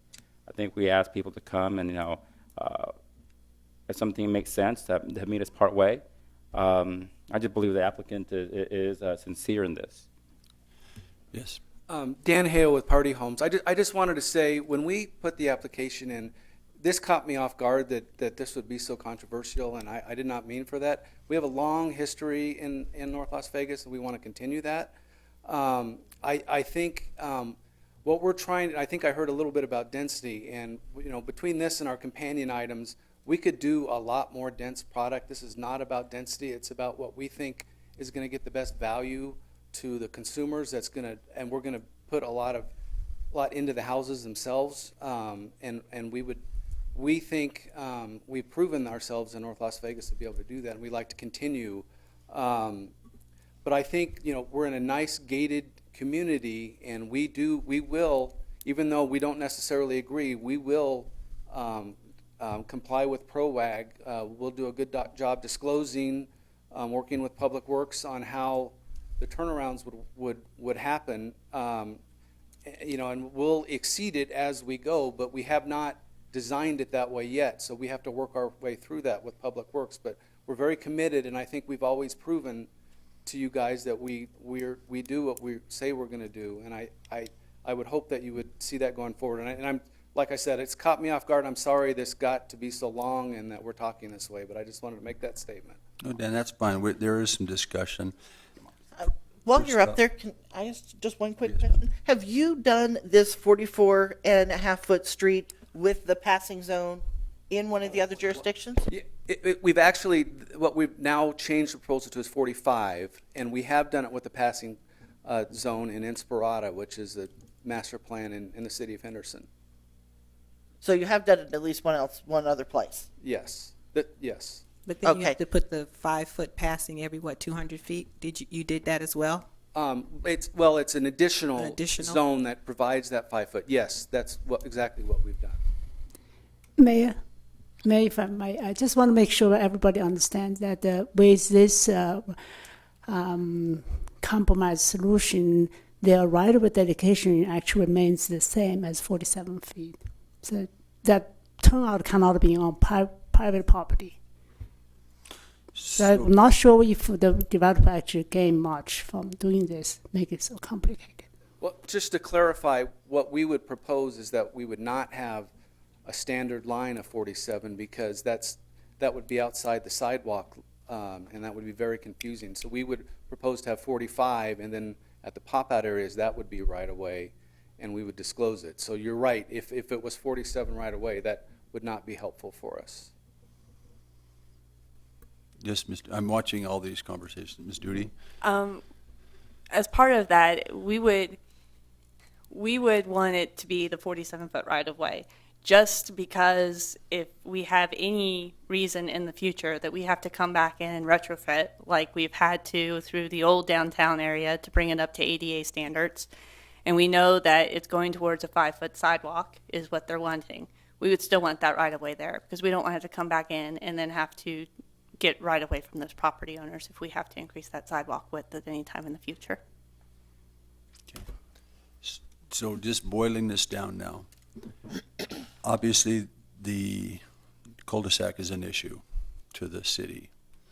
And you're stating that you could make that work. Is that correct? Yes, our engineers have studied that, and we can fix those areas. So Jennifer, I got to get nods from you. Okay. The other thing is, the sticking point seems to be the 5-foot sidewalk. And the third thing we'll talk about is a green in just a second. So on the 5-foot sidewalk, are you amenable to that? Because we're going to vote on one item that's going to have 3 things in it. Well, what we would like to see is a 4-foot sidewalk, except for the extended right-of-way on 200 feet or less, where we would have additional right-of-way above the 45-foot section. Because if we have to give the right-of-way, then we still have the same setback, so it's really no different to us. It's not really the cost of the sidewalk, it's how the house sits and how the rear yard sits. And we know that the zoning that we're proposing, you can have 10-foot rear, but we're really going to have more like 20, and we're going to put this additional area into more of that as well. So we want to provide it all in the rear yard. So that's why it would be important to us to just have the pop-outs as the right-of-way. Okay, so you're willing to bet this bill on that answer? Not bill, pardon. I didn't say that. I just said that's our request. Oh, no, that's fine. And I'm sorry I called it a bill. The third thing is the green space. So as I look at this, I recognize there is a problem with that property. You are dealing with a unique piece of property with a green space in it. I don't know how you'd fix it, Obviously, you don't build on fissures is what I'm being taught. And so it is a unique thing. I think Councilwoman Wood brings up a good point that I don't know about bringing in the Planning Commission immediately, but the City Council ought to have some ideas. You know what I mean? And talk to the home builders and, and stuff like that. If you've been led to believe this is the way that things should be done, maybe we didn't clarify or didn't understand what we were agreeing to. So I think the vote that we're going to take here is to fix that turnaround the way the city wants it, that 5-foot sidewalks, and let you keep your green space and everything that way, because we can't figure that out for you tonight. Or just pull the item and come back and see us later after we have this meeting with the home builders. So I don't want to deny you anything, but I think that's about all we can approve.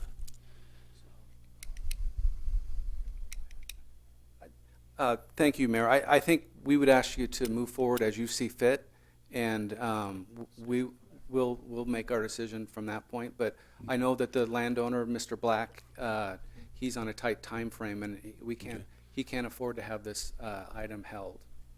Mr. Black, would you like to come up, sir? a very big point that I think has just gotten glazed over on this specific piece of property. If you look at this odd alignment of Deer Springs, Revere, and Commerce, the city of North Las Are Vegas. you pointing at a map there? Yes, I'm sorry. Oh, we need to get that on the screen, Mr. Black. I'll go ahead and Randy Black Jr., 10789 West Twain, here as the managing partner of the ownership entity. These three alignments that come in here at the 100-foot right-of-way, the city of North Las Vegas came to us as landowners and asked us to dedicate this right-of-way so that you could have a parkway alignment on Commerce and intersect with the 215 and have the freeway.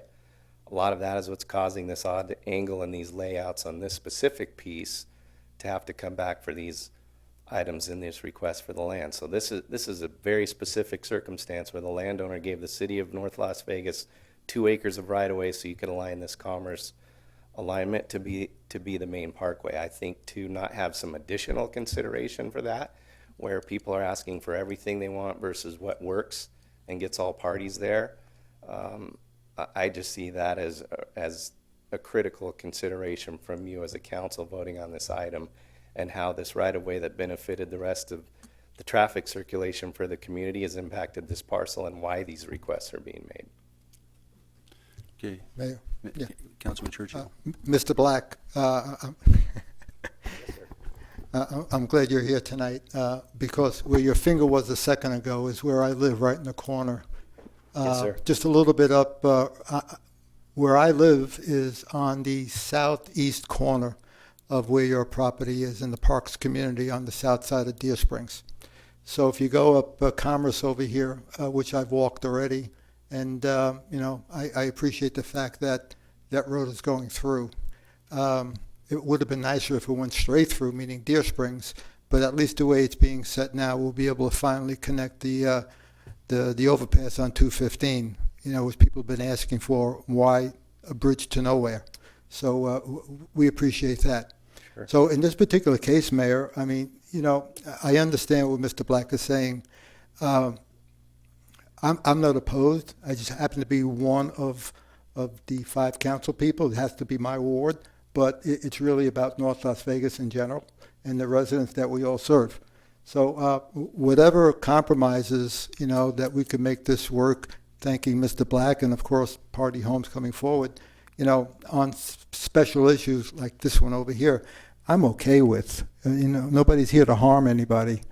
But, we do need to look whatever we do here tonight as far as setting something going forward over here so we don't have to put everybody through this again, But one final question.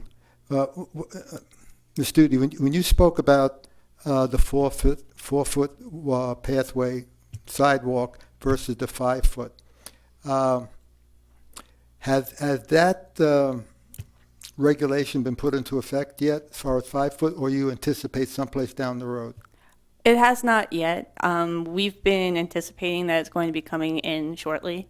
That's why we've been updating all of our standards. They've even set a special pot of money aside with FRI 2 for us to help retrofit some of the older parts of the city to meet the new PROAG standards. There's new ADA ramp requirements that are in it and several other things that are included in those new standards. So we're gearing up so that we're prepared and trying to plan ahead for it so we don't get ourselves in the same situation that we are now where we're going back and trying to retrofit brand new developments to meet a standard that we know is coming on down the pike. And that would include this one here too then, right? Correct. Young Councilman Churchill, current standard is 5 foot. Okay. Our current standard is 5 foot. And the right-of-way dedication, the minimum right-of-way dedication would be 47 feet, not 46, then 47, then 46, and 47. Okay. It should be 47 straight. Councilmember Rowan? No, I just had a quick question. So if this thing were to get approved with 4-foot sidewalks on both sides, does that mean that it's foreseeable that in the near future, after it becomes, I guess, an industry standard, that we'll be forced to go ahead and retrofit it? That is correct. We would have to bring all of those access ways and walkways up to city standard, which is similar to what we're doing right now in the older part of the city with our CDBG money, where we're updating ramps now. Once these new PROAG standards go into effect, we'll have to do that on all of our streets. Please go ahead, sir. If I could just Name reiterate for the this- record. Oh, yeah, sorry, James Hackman, Slater Hannafin Group, thank you. This is out of the standards, the PROAG guidelines, and it shows here the width of the sidewalk is 4 feet. That's standard. And then the pop-outs. Okay, this will is be the 5 foot. national, but not the North Las Vegas. Is that correct? Correct. This is the Okay. PROAG guidelines that aren't law, but there will be, so there's no requirement that is within these guidelines that shows that it'll have to be 5 foot everywhere. I just want to make that clear. Okay. Actually, if you read down further where it says the passing spaces, where a clear width of pedestrian route is less than 5 feet, passing spaces shall be provided at 200-foot intervals. Right, yeah, for the passing space only. Okay, thank you very much. We agree with that. Yep. So, council, we've heard a lot of discussion tonight. It's been very interesting. This time, do you want to make a closing statement, Bobby? Because we're getting ready to call for a motion. No, I think we've addressed this both ways. We've made our case. We would hopefully ask you to approve it with the open space that we propose and the compromise that we have, addressing the pro-wags that are in this document. Okay, Councilman Churchio. You know, I could make the motion here. I'm okay. I'd like to see the 5-foot sidewalks in there.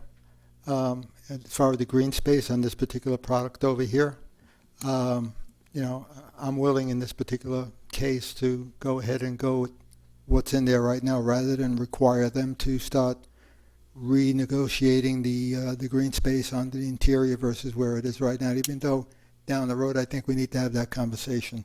That was agreed to, you know, back when before I was on council. Okay, so The other two questions Mayor, is the green space you're okay with because you recognize the in this challenges. particular case, yes. The length of this, the width of the sidewalk, and then that turnaround. The width of the sidewalk is 5 foot, right? And then that turnaround area, I guess that they're gonna. No, he's taken away. Oh, PROAG. that's right. Yeah, You're so right. he doesn't want the 4-foot sidewalks that is compliant with PROAG. So. Yeah, we have a motion on the floor. Mayor, Mayor, if that's, Please, no motion. Well, go ahead. if the desire is to accept the open space the way it is, there are a couple or about 3 conditions I need to amend. Would you say that for me a little louder? If the desire is to accept that plan the way they have the open space configured, there are a few conditions I need to. Oh, I amend. see. I missed that. Okay. And if I may, you want Yes, me to read please. that in down? I'm sorry I didn't recognize you. Condition number 3, we essentially just removed the first part of that paragraph or that condition, and it would just really essentially start off, open space areas shall contain at minimum, and then the rest of that condition would remain, because we want to get those amenities in there still. We would delete condition number 5, and then as more of a housekeeping, condition 6, because of the revised map they've given us, we've indicated that lots 186 and 187 need to be provide adequate lot frontage along the curb, and that's now lots 185 and 186. So we'd need to amend those 3 conditions. Actually, amend 2 conditions, delete 1 condition. Okay. Will staff be understanding this motion? Are you guys satisfied, but recognizing we're going to go to some discussion so we don't put people through this again on the green space? Okay? Yes. Just so Mayor, if you can just, the motion is Councilman Church's motion with the amended conditions. Yeah, with the Amended conditions. Just let me, go ahead, Councilwoman. No, I just wanted a clarification, Councilman, on the, I agree with you on the open space, but if we can just make sure it's part of the motion that we're doing this in large part because of the fissures on the Right. property. I Right. think that way, if it doesn't set a precedent for other projects, it would be specific to other projects with similar fissures or major problems with the land. And that way we don't set too much of a precedent until we have an opportunity to go back in and relook at that. Yeah, Right. that'll That be would part of work the for record. me. I can Yes. work with that. It's a commendation to Mr. Black for working with the city as far as opening up that area to us over there. Mayor, one clarification. You said 5-foot sidewalks. Is that on one side or 2? Thank you. Do we include the right of way in this one, or is that separate with the 47? Or is that total? That's already in the That's code. already in there, yeah. okay. So, Ms. Gronar, we're ready to vote on this. Are you understanding what the motion is? Yeah, Okay. I I just want to make sure if there's any clarification on the motion that you had a chance. Okay, Councilman Church has made a motion with the amendments. And let's vote on the vote.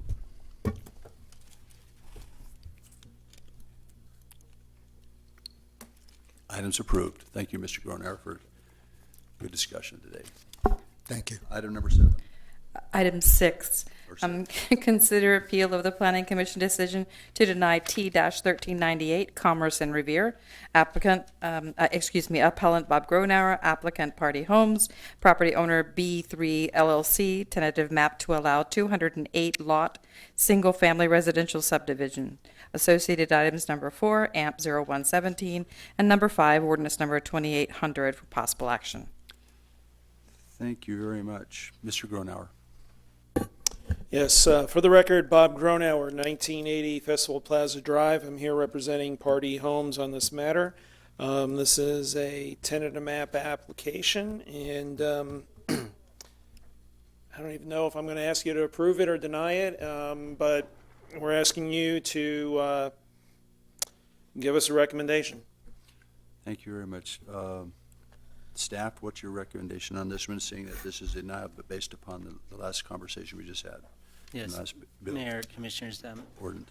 this really comes with, it was denied by the Planning Commission, so therefore essentially it comes with the recommendation of denial to uphold the Commission's decision. However, based upon your previous action approving the PUD request, this tentative map would be consistent with that PUD request.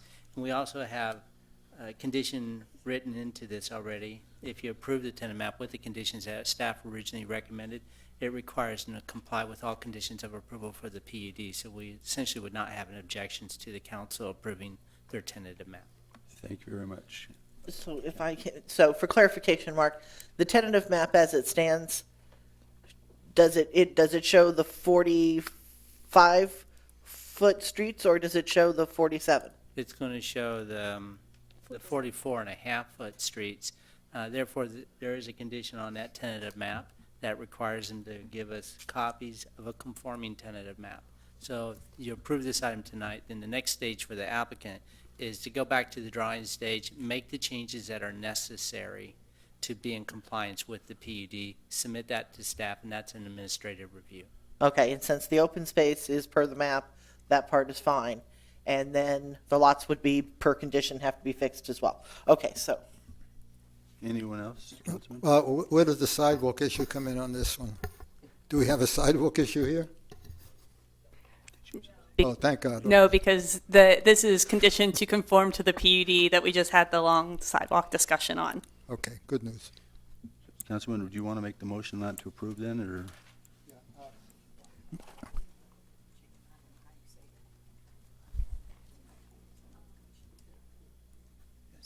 All right, Mayor, I'll go ahead and make a motion to uphold the planning commission's, no? No, Okay, why don't you tell me what you want me to say? The motion would be to... Make believe I'm home. I believe the motion would be to overturn the decision of the commission. Make a motion to overturn planning commission's recommendation for denial. Thank you very much. We have a motion. Please cast your vote. I don't see my motion thing. There you go.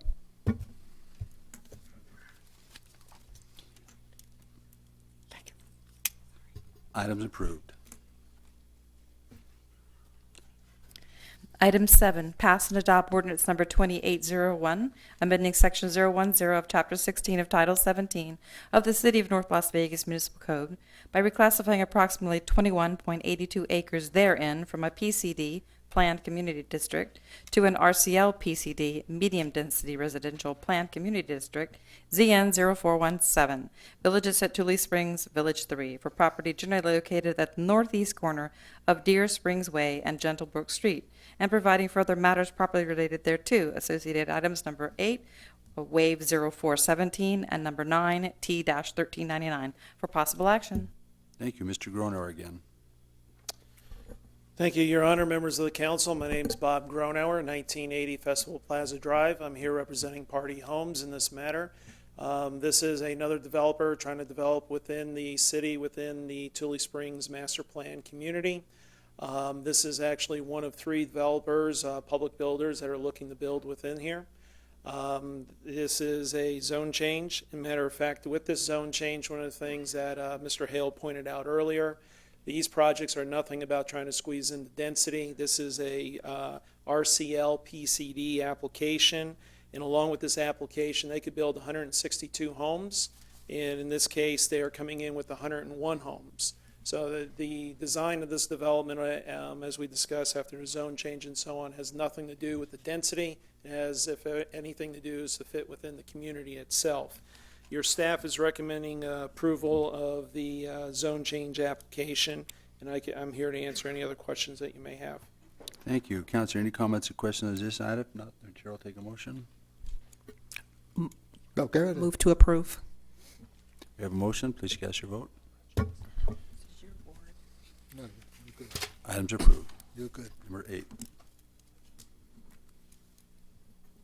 Item 8, deny waive 0417 Villages at Tule Spring, Village 3.06 for applicant Party Homes of Nevada, property owner KBS SOR, Tule Springs owner TRS LLC for waivers within a PCD, Planned Community Development District, proposed rezoning to RCL PCD, Medium Density Residential Planned Community Development District, to allow the use of 44.5-foot street section as a private street section, extend a terminal street beyond 150 feet in length, use modified roll curb and gutter, use modified cross gutter and sidewalk ramp, and allow up to 12-foot high walls for property located on the northeast corner of Deer Springs Way and Gentlebrook Street. Associated item number 7, ordinance number 2801, and number 9, appeal of T-1399 for possible action.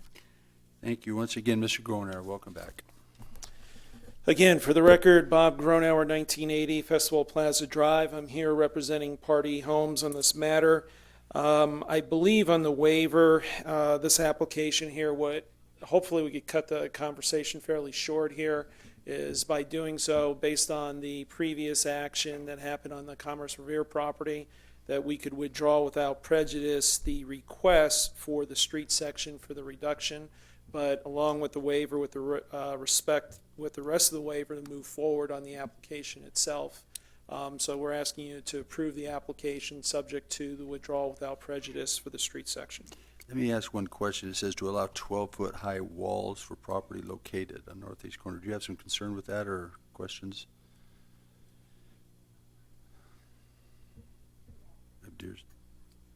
Well, I got to be honest, Mayor, I'm not really aware of that particular aspect. There are specific design standards and I believe design standards that were negotiated as part of the Villages at Tule Springs. And as long as the applicant's in compliance with those, then we're fine. If they're deviating from those, then we believe that would either be a minor amendment, depending on what kind of amendment it is, to the development standards, or a major amendment. So I believe that should be something that would be discussed at a different time. Is there any difference to the modified roll curb and cross gutter sidewalk ramp? I don't know why this is put in here, but is there something about that we need to discuss? No, those things would not require a waiver application, and then there are things that we already allow within that 47-foot street section. Who actually wrote this up? This denial form? I'm just curious. Well, this was written up by planning staff. Okay, if there's The nothing staff that's report. different, let's just make sure we don't put those in the future, okay? Just to make it easy on me. Well, and I think it was because that's how the application was first submitted as a waiver, as the waiver application from the applicant came into Planning Commission, it was asking for those specific waivers, and some of them weren't required of Title 17 anyway. Mr. Groner, did you have a question about the cross gutter sidewalk ramp or the 12-foot high walls? Because they're saying we have things in place already. And the question I have is, then why is it written up this way? I want to make sure that if it's a part of the write-up, I don't control the write-up. I want to make sure that if it's not required and it's noticed this way, then we're fine to move forward with our development. If it is required to have these waivers, then it's in here for a reason. That's my concern. And so I don't have an answer for you because I didn't do this. I would like some Walls are clarification, typically a variance by the zoning ordinance. Pardon me? Wall heights are typically a variance by the zoning ordinance. They're not typically a waiver. in this particular case, waivers under this particular section normally are a waiver of the Title 16 standards, and which is basically the right-of-way, the things that we've been discussing. But when it comes to wall heights, normally we look at wall heights as a variance request, not a waiver request. Okay, so if they build this to the standards that the city has, this won't be an issue at all? No, it The will not. curbs and the walls and everything, they understand how to build North Las Vegas, we accept that. But if, Mayor, if they do want to deviate from all the requirements outside the development guidelines, they need to come in, ask for variance. That will be different. And I think It will Mr. not Grant be is saying that they're not here asking for anything like that. It's being requested, and so my concern is there is a waiver being requested for a reason, and if it wasn't required, then why is it noticed that way? And if it's noticed that way, I want to make sure we address it, and that's all. Because again, as you understand, we submitted the application. It's a part of the application. And if we think we need to get it approved, then we need to get it approved. That's the concern that we have on this application. Jennifer? Mayor, there's one other item on the waiver application too that's included in that, and it's the terminus street length.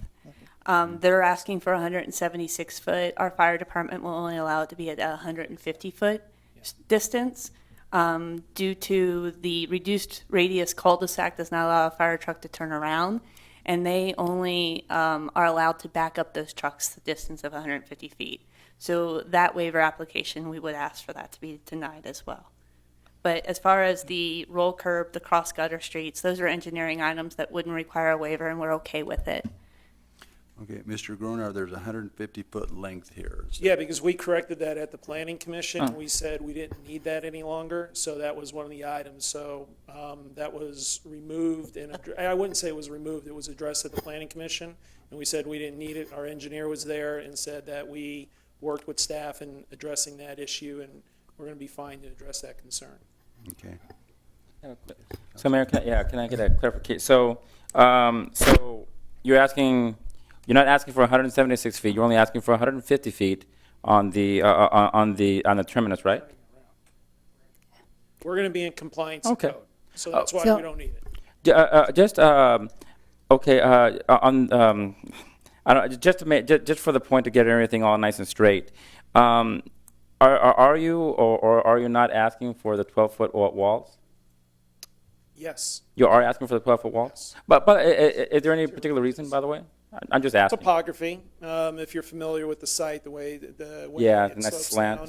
Yeah, so it's interior to the site. And so what you're going to have is your rear walls are going to be higher as they face each other. It's my understanding, it's not the Just perimeter, elevation it's differences. interior. Yes, you step it down. Where are we on? With that in mind, would staff be okay considering I do realize it's I have against no the standards. objections to the 12-foot wall. What's that? I have no objections to the 12-foot wall. Okay, so the okay, topography we're rules. getting there. Okay. We're getting there. And so, And 40 and what's the and you're not requesting the 44.5 foot width. right, we'll take. I'm running away from that issue. We're done, okay? Thank you, Bob. done, okay? Well, we're getting there, brother. We're getting there.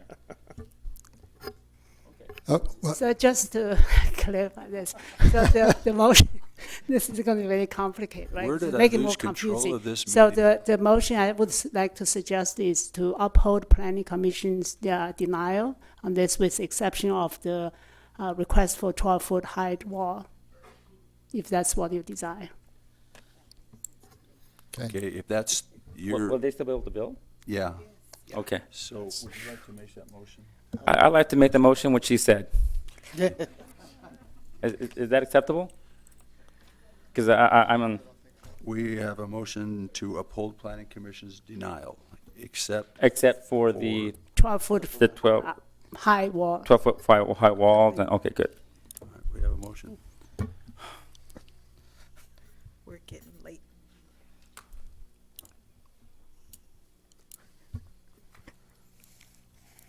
Items approved. Bobby, come back and let us know if we did the right things tonight, okay? You guys always do the right thing. Oh, I hope it- Mayor, Some on people number think it's 9, easy items. on number 9, there's a slight correction in the title. I will read that in. So number 9, consider appeal of the Planning Commission decision to approve is the correct word. T-1399, Villages at Tule Springs, Village 3.06. Appellant Bob Gronauer, applicant Party Homes, property owner KBS at SOR Tule Springs, owner TRS LLC. Tentative map to allow a 101-lot, single-family residential subdivision. Associated items number 7, ordinance number 2801, and number 8, waive 0417 for possible action. Thank you very much, council. We have, it says on our paperwork tonight, but it's actually approve. But we're now, Bobby, did you want to mention anything? Mr. Gronauer, I should say. No, for the record, again, Bob Gronauer here representing Party Homes. This matter was approved at the Planning Commission. We appealed it based on whatever the decisions were going to be with the application for the waiver of the street standards and so on. So I am going to presume then that I'm going to ask you to follow the Planning Commission's decision to approve the tentative map. Thank you very much. Council, any comments or questions? I'd like to make a motion to approve. We have a motion. As- Better motion would be just uphold planning To commission uphold. decision. Thank you very much. I appreciate that. Oh, We have a motion. yeah, but it was yesterday it was Please different cast from your today. In yellow, I know. Oh yeah, you're right. It Items did say approved. uphold. Item number 10. Item 10, pass and adopt ordinance number 2802, amending section 010 of chapter 16 of title 17 of the City of North Las Vegas Municipal Code by reclassifying approximately 38.25 acres therein from a PCD, Planned Community District, to an RCL PCD, Medium Density Residential Planned Community District, that is ZN0517, Villages at Tule Springs, Village 3, for property generally located at the northeast corner of Deer Springs Way and Gliding Eagle Road, and providing for other matters properly related thereto. Associated items number 11, waive 0317, and number 12, appeal of T-1400 for possible action. Thank you, Mr. Gronauer. Again, Bob Gronauer, 1980 Festival Plaza Drive. I'm here representing Party Homes in this matter. This is a zone change that is in conformance to the land plan for Tule Springs. Again, this is one of these properties where Party is purchasing the property and is building to a lower density than what's otherwise already approved on the land plan and on the density cap. So the zoning is for RCL, and staff is recommending approval, and I would ask you to follow those recommendations. Thank you. Is there anybody in the public that'd like to discuss this? If not, we will close public hearing. Council, the chair will take a motion. Mayor, I'll be happy to make a motion to approve this one. Thank you. We have a motion. Please cast your vote.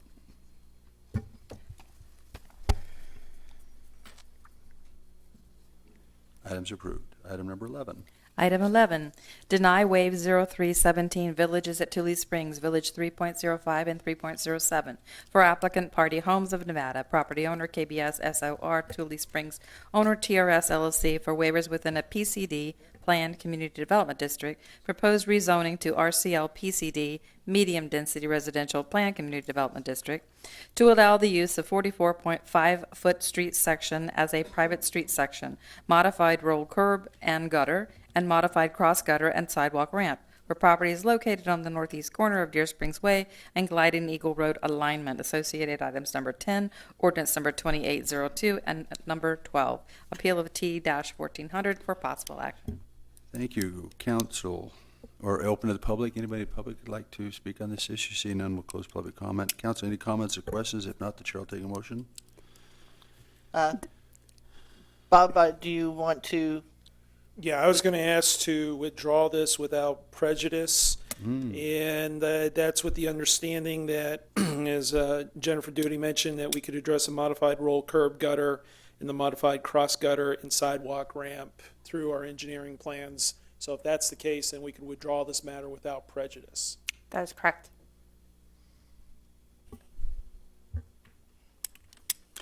So that item is withdrawn. Let's take a motion on it. I would move that we allow the applicant to withdraw this item.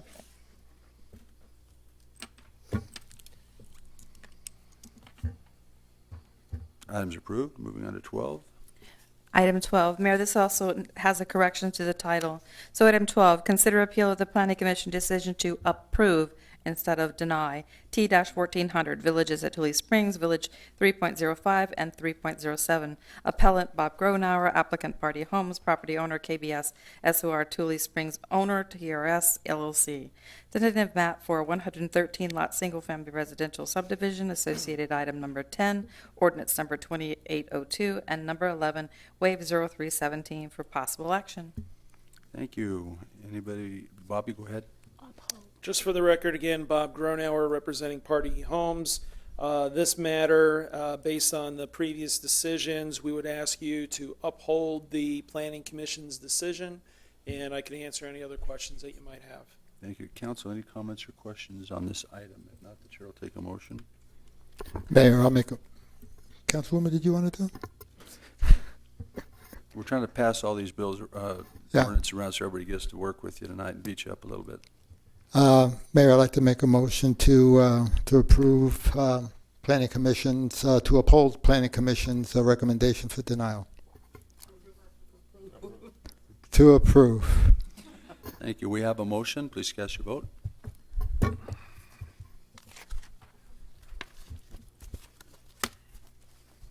Items approved. Thank you. Have a good night. Too late for that. Moving on to the consent agenda. Matters listed on the consent agenda are considered routine and may be approved by a single motion. However, any consent item may be moved to the business portion of the agenda for discussion at the request of any council member. Mayor and Council, consent agenda consists of item number 13 through 15. The recommendation is approved as posted. Thank you, Council. Any comments or questions? If not, the chair will take a motion to approve the consent agenda. Move to approve consent. We have a motion. Please cast your vote.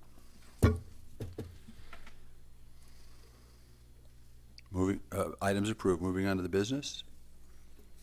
Item 16, receive presentation by Grant Hanvold, School Associate Superintendent regarding the quarter report for Clark County School District.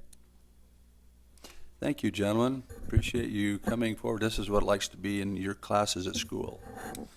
To a lot of students. You had to grind it out with us a little bit. Thank you. Well, good evening, Mayor Lee, members of the North Las Vegas City Council. Yeah, we've been waiting for almost 3 hours, but I know a lot about sidewalks and street widths, so it's been quite an experience. I am here. I've got a couple folks with me in the crowd, so I want to recognize Dr. Mike Barton. He's our Chief Academic Officer, and Jeffrey Heibarger, who is a School Associate Superintendent for Performance Zone 16, the rural zone. For the record, I'm Grant Hanvold. I am School Associate Superintendent for Performance Zone 2, and I represent 18 of my 20 schools reside within the city of North Las Vegas. So I'm very privileged and honored to be here to share some background about what we've been doing as part of the reorganization of the Clark County School District. Just as the picture up there states, essentially we are here to let you know that our students are our main focus. That is our priority. That is what we think about and what we aim to support each and every day. How we as school associate superintendents engage and support the principals we serve, and how those principals engage and support the students in the communities that they serve and involve those stakeholders will ultimately determine our success as a district. I'm going to talk to you a little bit tonight about the history of how we got to this point with the reorganization. I'm going to share some of our celebrations and milestones, and then I will conclude with talking about some of the next steps in the process. The first thing is really why we are here. Regulation 142-16, as part of AB 394, requires that the school associate superintendents hold municipality meetings to let the public know, the elected officials of the municipality know what's going on within the schools in their district. So we're really here to give you an update and let you know, as one of our requirements, how things are going, where we're at, what we're doing, and certainly answer any questions you might have. A brief history, if you have not been watching the news at all for the last year and a half. A brief history lesson as to why we are here and the history of the reorganization. The Legislative Assembly, or the legislature passed in 2015 Assembly Bill 394. and that called for the reorganization of the Clark County School District. Over the course of the next little over a year, there were two committees. There was a Legislative Advisory Committee, and then they enlisted the help of a Technical Advisory Committee. And over the course of those 12 months and multiple committee meetings and multiple community input meetings, came up with a plan to reorganize the school district.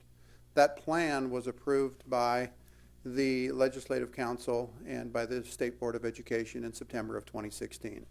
So a lot of work happened at the very beginning of this school year. September 2016 marked the official beginning of the reorganization, with a plan to implement the reorganization for the 2017-2018 school year.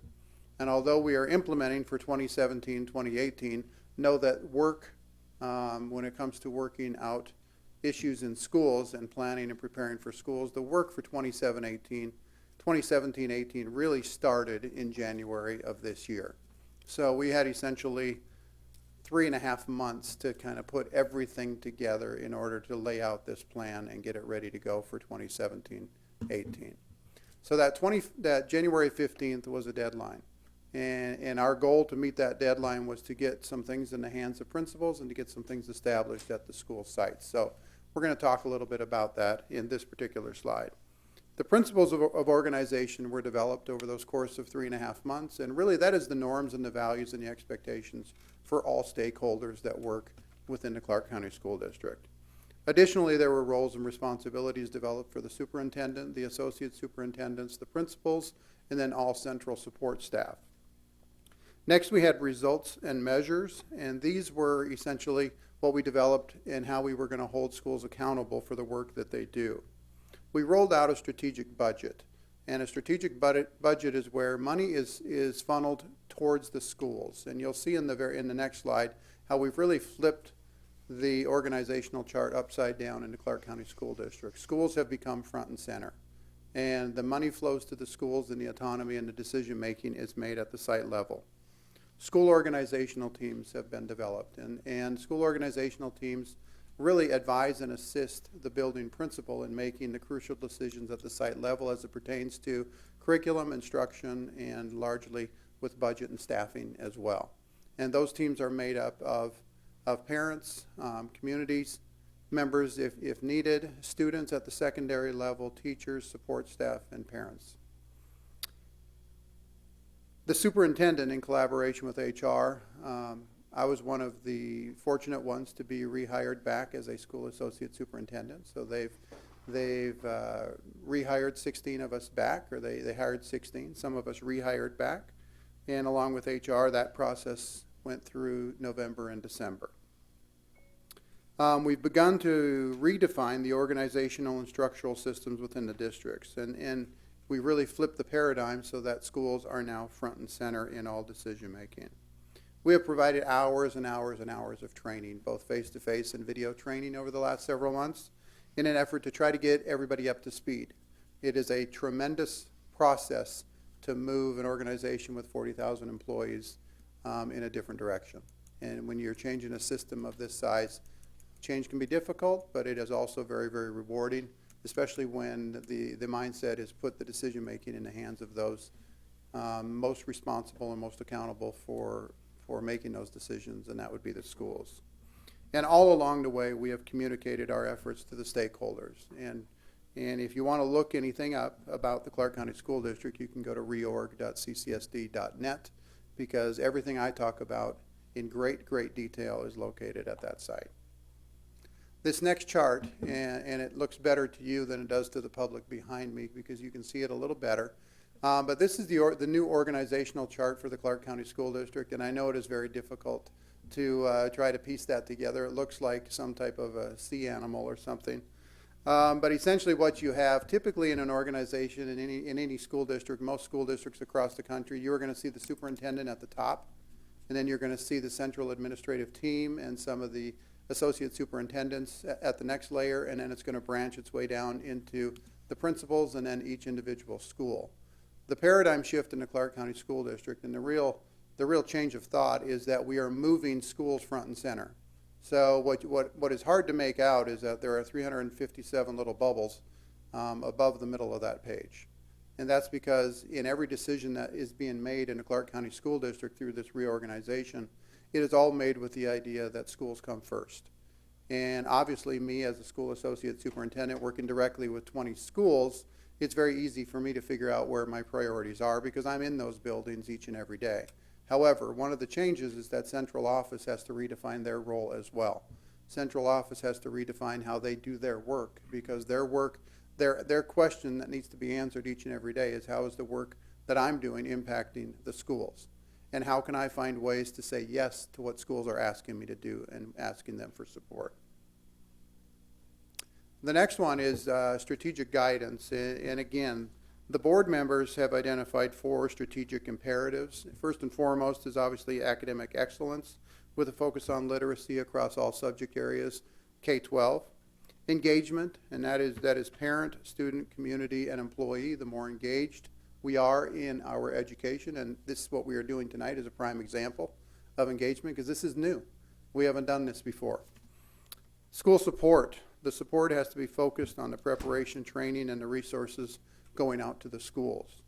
And finally, under the imperatives, we have clarity and focus, and through fiscal and data transparency, accountability, and strategic oversight. On the right side of that slide, you have the Pledge of Achievement. And really the primary goal of all CCSD schools is to attain these 6 primary goals of our superintendent, and one is proficiency. We want all kids able to demonstrate mastery on all state level assessments.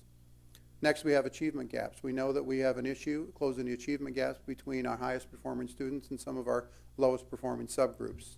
And it has to become a priority to close that gap. And we don't close that gap by lowering the top one. We close that gap by increasing the ones near the bottom. Third, we have graduation rate. We've made tremendous strides over the last several years, and we can be very proud of our 75+% grad rate considering where we were half a decade ago. So we've made tremendous strides in graduation rate, but that will always be a priority to get our kids ready to roll upon graduation. Engagement, again, that's primarily parental engagement. How do we get parents involved? How do we get parents involved in their school? There's a very sad survey that goes out where there's a very sad piece of data that always bothers me, and that is when you ask parents if they love their school, they say yes. If you ask parents if they love the district, they say no. That's an issue, and we need to get parents involved, and we need to get schools involved, and we need to become not only huge supporters of our local schools, but we need to be huge supporters of our local school district. And we at the central office level and those that work primarily with schools are doing everything in our power to change that mindset of how the community views public education. We have student safety. Clearly, we've watched the news over the last several years. We've heard about bullying issues going on in schools. If a student doesn't feel safe, learning doesn't happen. So without student safety, everything falls apart. So if we don't make that one of our initiatives, then we are certainly not recognizing the primary needs of our kids. And finally on that list, we have college and career readiness. Every student should leave the Clark County School District prepared to go out and achieve at the college level. Does that mean everybody will go out and pursue college? No. But you know what we do know? We do know that the indicators that demonstrate success for people that indicate that enter the workforce immediately after high school are the same skills and goals and requirements that colleges are looking for. So we have a goal to make sure that every kid walks across that stage ready to leave and have opportunity to do whatever he or she desires. On the next slide, we talk a little bit about results and measures, and we need to align the accountability measures. The district has created data dashboards, and what we're trying to do with our accountability and research department is we're trying to provide, or we're not trying, we've provided what's called data dashboards. So we've provided a computer program where school organizational teams can actually look at the data for their school. And it's printed in such a way that the average parent, the average community member could look over that data and get a very clear picture of where the school's at and what some of the root causes of the issues might be and what we can do to improve school achievement at that particular school. We are also revising parent and staff surveys. That's in the works right now, and we are also going to roll out in the fall what's called Results Week, where each school is going to be required to spend 1 week during either September or October to really celebrate the success they've had in their school. And they are going to roll out all that data, invite the parents and community members to come in and see the good work that we're doing. News stations are quick to roll up on properties if there's an issue. We need to get our media and we need to get some PR out there to recognize the great things that are happening in our schools each and every day. Next, I touched on this a little bit, but there's a handsome guy in the top row, second from the left. Thank you very much. So that guy got hired along with 15 other incredibly talented folks. That all happened in, like I said, November, and the idea is that we as school associate superintendents, our primary role is to coach and mentor and assist and provide support for building principals. Building principals are the front line. They are the people that know the most about the needs of their school and their community. Their primary job is to work with their stakeholders, with their parents, with their students, with their teachers, and with their staff. And they do that through the school organizational team.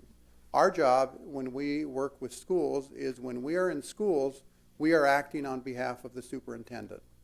And during our weekly meetings with the superintendent, we are acting as advocates for our building principals. And the idea is that there's one single line of communication. There isn't a bureaucracy between the principals that are doing the work in the schools and our school superintendent. Because weekly we are meeting with the superintendent and we are sharing the needs of those schools. So nothing's getting lost in translation. We get face-to-face meetings and we're sharing that information. Likewise, information from the superintendent to the principals comes in a direct line through all the school associate superintendents. So that's a significant change from the way things had been done in the past. We created basically it's a how-to guide for everything that is AB 394, and it is called the School Program Planning and Budgeting Guide. So this is a resource that is available to you at guide.ccsd.net, but really it becomes the Bible for the building principal because it has each and everything you would ever need to know about how to run a school in the new reorganization system. And what it does is it provides organizational rules and guidelines. It has our new core principles as it relates to the reorganization, and it's also a guide for completing the school plan of operation.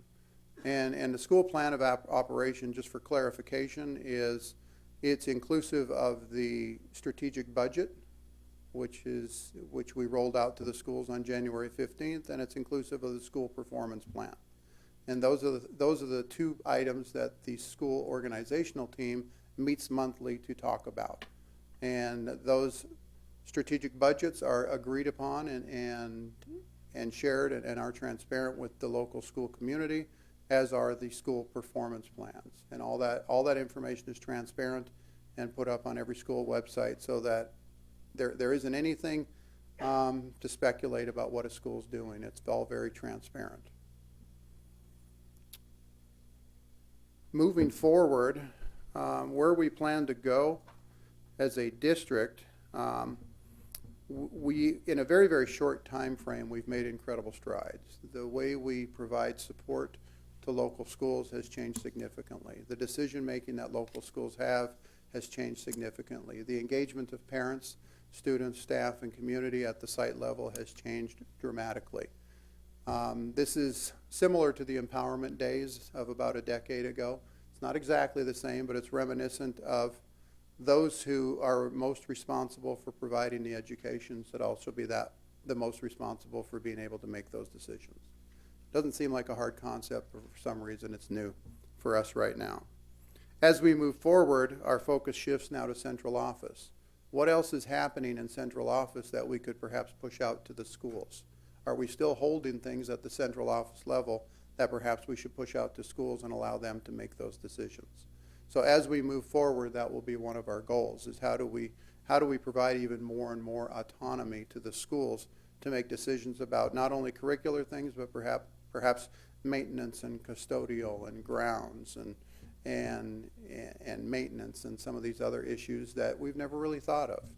Are there ways that we can save money and still reinvest that money back into the schools that would have a bigger impact on student achievement? And last but not least, and I went really quick, maybe that was because we had a really long presentation before, so maybe you were waiting and I did that on purpose. But I am here to answer any questions. I have some colleagues with me that are here to answer any questions, but really what I want to do is thank you. We've got some really, really good things going on in our district. And in the future, my plan would be to bring some of those students and bring some of those principals and bring some of those parents and put those on display in front of you, because you're not going to want to see me 4 times a year. Yeah, you know, maybe you would, but most people wouldn't want to sit out and hang out with me 4 times a year. But there are some really good things happening in the schools right in this area, and I witness it each and every day. And in the future, our plan will be to bring some of those students in front of you and share what's going on in our schools, because you have a lot to be proud of as a city of North Las Vegas. So I want to thank you for your time, and I'm available to answer any questions. And if I can't answer them, Dr. Barton, my boss, is here, so I can defer to him. Mr. Barton, would you and Jeff come up just for a minute? We've got 2 professionals on the city council right now, and probably some questions, and just spare you a little bit of that damage or give some more success and goodwill to these 2 gentlemen. Ms. Quincy Brown? Good evening. I just have a few questions, well, 3 to be exact. So, first of all, just with the SOT teams, just with the particular team that the community that I work with, I just want to say thank you for the work that afforded schools to do, and parents are very appreciative, because they're like, we had no idea this is what it takes to run a school or a governmental entity, anything like that, but they are really appreciative of it. My question on that one is, with that same thank you, I have parents that have children at the elementary level, secondary level, and it's like night and day as far as the requirements and people that are not meeting the minimum requirements. How are these building principals being held accountable for not doing what they did with the rollout starting in January? That's my first question. Second question is, are the formulas ever going to be looked at again as far as the administration in a particular building? Because with what's required of principals now, you need 2 people to run a building. It's virtually impossible to do it with 1. I don't care if you have 2 kids or 2,000 kids. And then my last question is, you talked about closing the achievement gap, but based on your Title I allocations, or whether you're not, if you are titled in the lowest tier, or if you are titled in the highest tier, or if you're not titled at all, your allocations are going to be different, and you don't have the money afforded to provide professional development to your staff. So how is that? And I know you can't base it on a program, but it's difficult sometime, in my opinion, just to kind of close those achievement gaps. All right, I think I'll try this one and then see if Dr. Barton wants to take over. I think one answer that really hits all 3 of your questions is that we are patiently waiting right now for at the legislative level for a weighted student funding formula to come into play. And right now, if they adopt a weighted student funding formula, then there will be weights placed on the dollars that follow the students. And students with special needs, students that are gifted and talented, students that are ELL, English language learners, and students that live in poverty would be given a weight, and that weight would provide more dollars to educate that student to compensate for the needs of that particular student.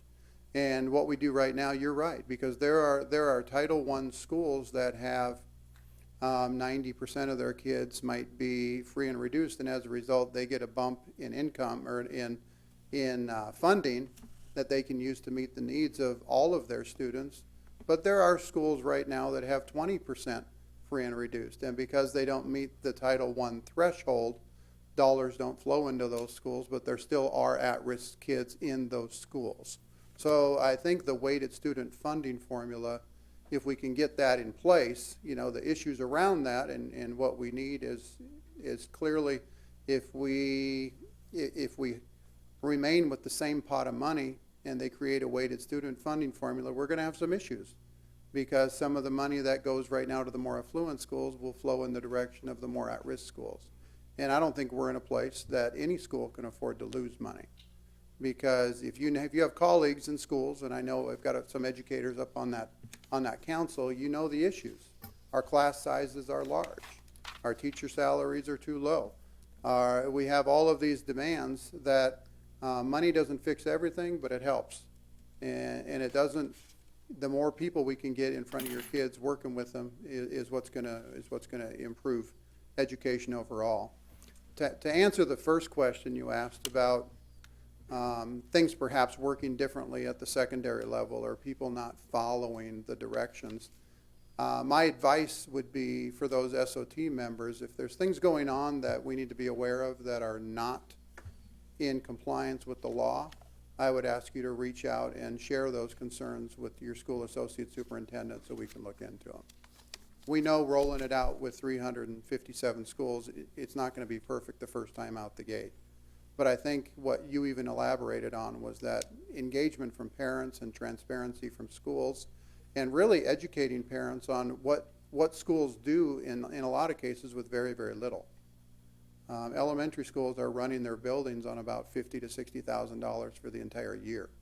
So you think about, you know, most families make about that much money, and they have, you know, a family of 4, and we have schools with 600 to 800 kids that are really running their buildings when it comes down to supplies and materials on about $60,000 a year. So there are some issues there, and maybe Dr. Barton wants to jump in.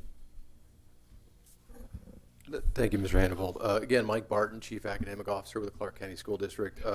Mayor Lee, through you to Councilwoman Goins-Brown, maybe to address the second question regarding the workload on this. I think the key is getting additional dollars to the schools. And I've heard from, you know, I had a meeting today with about 217 elementary principals. And we're hearing the similar kind of thing, that this is a change. The principalship for an AP job compared to 5 years ago, it's drastically different. There is a heavier lift. There's more to do as far as instruction, more to do as far as the shared governance with an SOT, a school organization team. So as those dollars are getting diverted with the decentralization effort from going from central to the schools, my prediction is that many schools will build in those additional supports. It's already happening in some scenarios where a school may have one principal and then they use their strategic budget dollars to build in 2 assistant principals, because we're hearing there is more work to do and there are more things to do with the community, and that's important. So the way that it would work is that we see this summer coming up as a critical summer, working with our budget and finance division, our operations team, where there are going to be these requests for proposals that go out, RFPs, on how services may be funneled down to the school level, where potentially as a school leader or a school organization team, instead of having this service that's been historically provided centrally, a team may decide to go out to another group and have that service provided. So I think that over time, we'll hopefully rectify those issues, but I reiterate what Mr. Hannaford said. While we've had a great start to this reorganization, it's a heavy, heavy lift. Our employees have been phenomenal. Our communities have been phenomenal. We know that as this goes along, we're going to have to look at our processes and our structures to ensure that we're tightening them up. But I think that ongoing communication will be vital. But again, I just want to say I appreciate this opportunity, and this is definitely new for all of us, but I think this will be a great partnership with the city of Las Vegas, North Las Vegas. Thank you. Councilman Barone. Thank you, Mayor. Welcome back, boss. I just wanted to point out, your school district, one of your schools is actually represented here. Outside, the artwork that's hanging on the walls there, 7 of which is nationally recognized, comes from Rancho High School from the Express #4 art show. So we're always looking to do things to partner, of course, with our school district community. I'd like to just point out the #1 determiner of a student success is the teacher in the classroom, more than anything else. And anything we can do to attract quality teachers. We do have partners in the community. I just had a talk with some of the people over at the Greater Realtor. I forget their exact title. The realtors basically, and they're all on board to help us be able to attract, of course, new teachers, better teachers down to the core area here by expanding things like the Teacher Next Door program. Let's face it, we have good teachers coming in from outside or sometimes homegrown. And, they'll move out to Summerlin, they'll move out, to somewhere else. And for them, a 45-minute drive in, that's 90 minutes of driving a day. And it's a struggle to keep them coming into some of our schools on this side of town.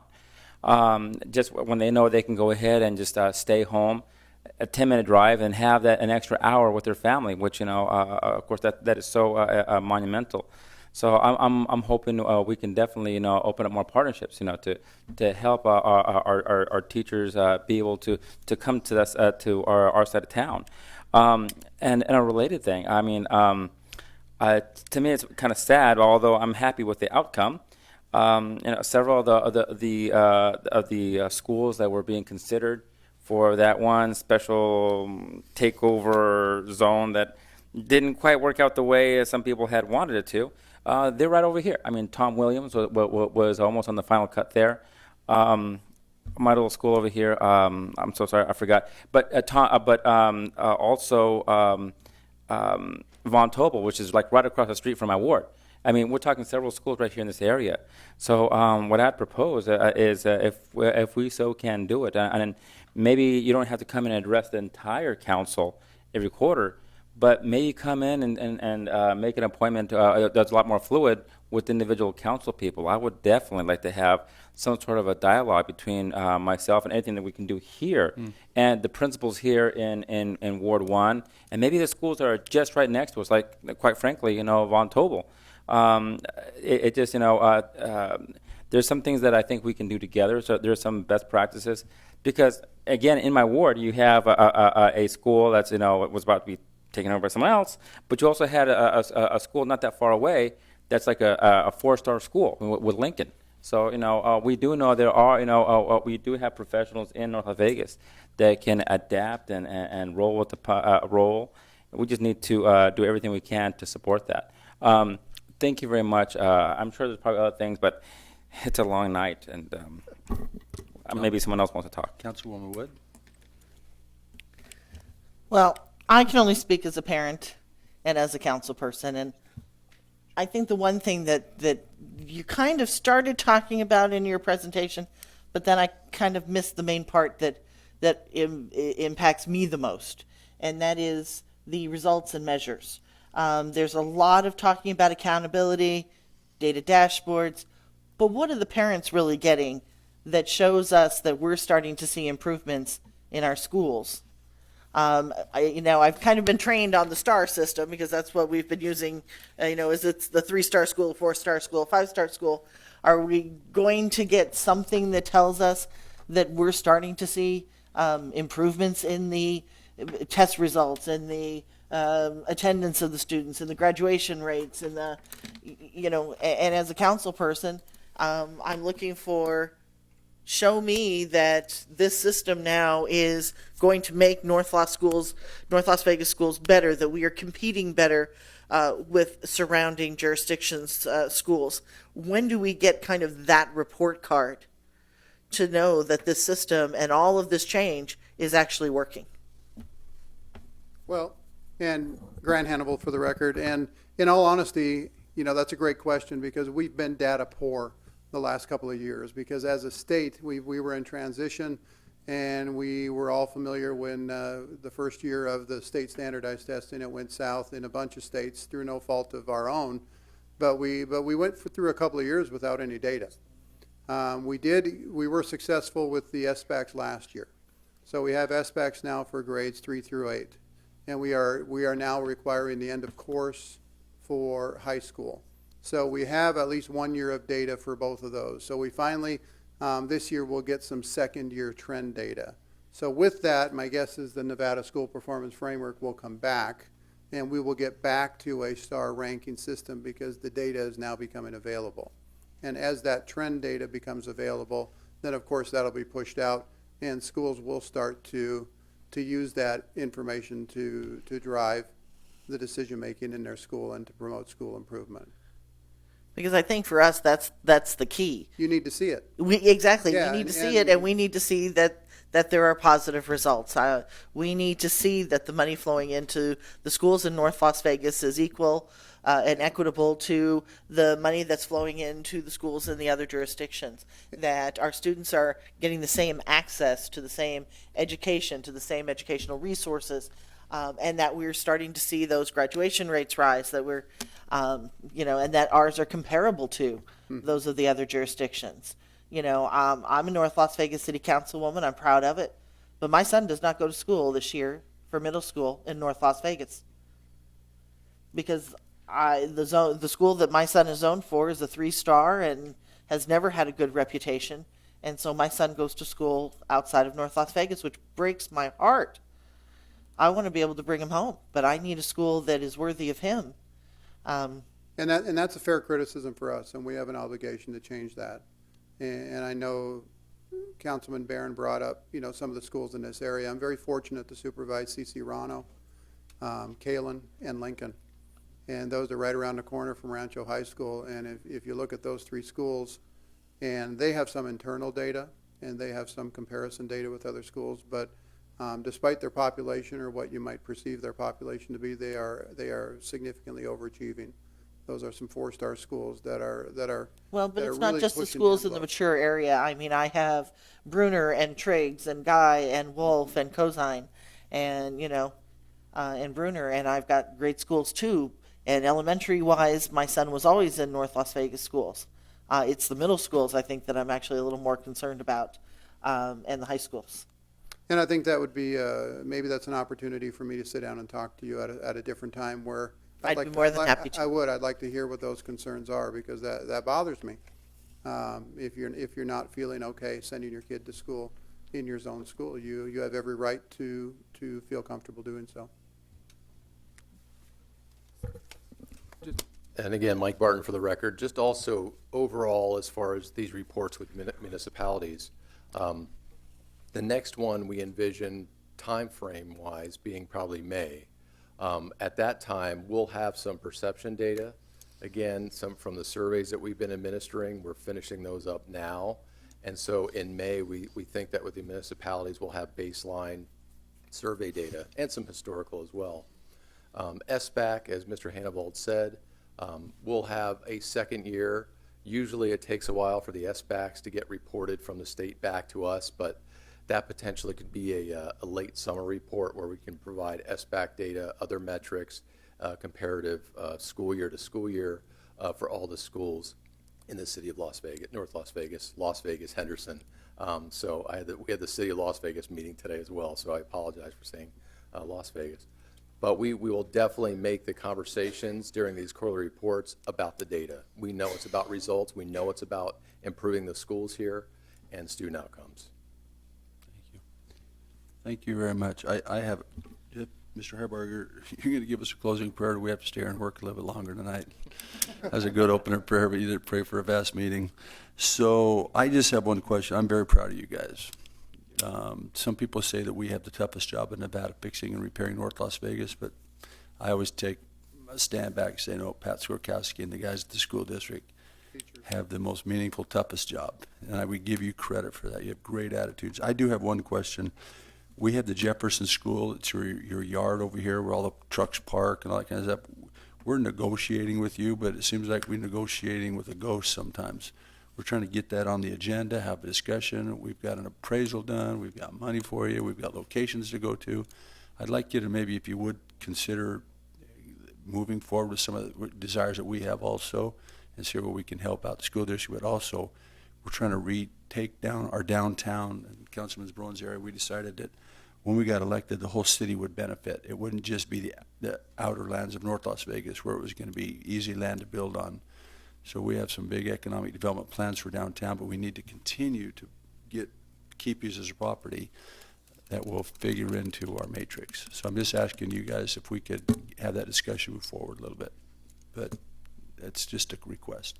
Thank you very much. Appreciate you guys, and drive home safely. Thank you. Thank you.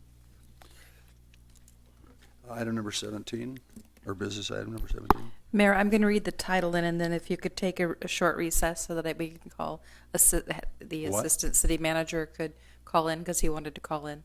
Oh, is that true?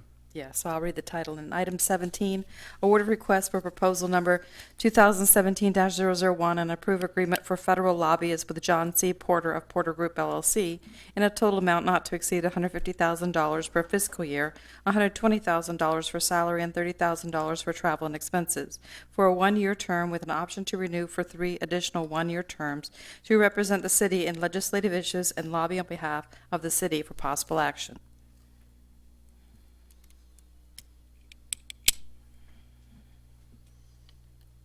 Mr. Fox, are you here on this issue? Would you mind just coming up right now? So turn up the volume. Where Mr. Jude is up in Carson City, and I don't know if they're still working up there tonight or what's going on. He provided the phone number. He's here.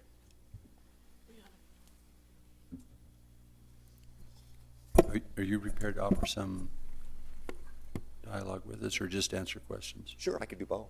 Okay, why don't you go ahead while they're chasing He's Ryan on down. Ryan's on. Oh, he's on the phone? Hey, welcome, Ryan. We're getting, or Mr. Juden, we're moving on to item 17. Mr. Fox is up at the dais right now. We're going to discuss this contract for our federal lobbyist. Brian, are you there? I am. Did you want to start it off, or did you want Mr. Fox to start off? I can start it off. Okay, we're ready to go. Thank you, Mayor and Council. I'm glad to be able to connect with you guys versus on the phone. And I'm glad that Bobby Gronauer show's over.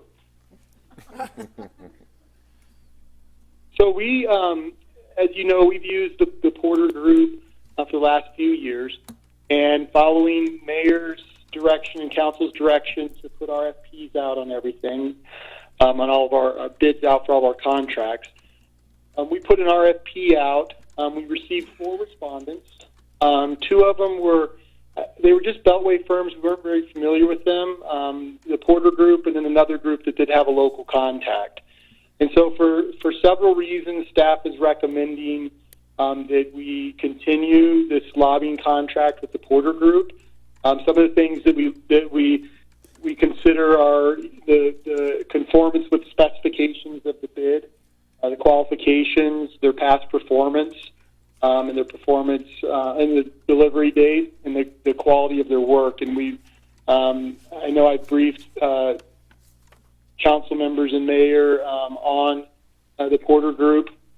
They were not the lowest bidder, but we believe that with Congressman Porter and his unique understanding of Nevada, both as a former legislator and also as a mayor and as a former member of Congress, that he's a valuable asset to our tool in our efforts with the federal government. So it is staff's recommendation that that you approve this lobbying contract with the Porter Group. Thank you very much. Mr. Fox. Yes, thank you, Mr. Mayor, members of the City Council. Welcome back, by the way. It's good to be back. It's good to be back. My name is Mitch Fox. I'm Director of Client Relations and Communications for the Porter Group.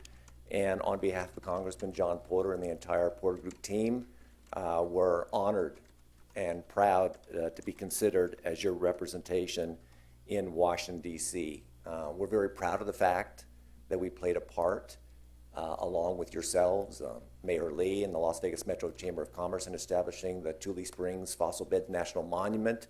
We still wear that as a badge of honor, and we tell everyone what a great relationship we had in moving that piece of legislation forward.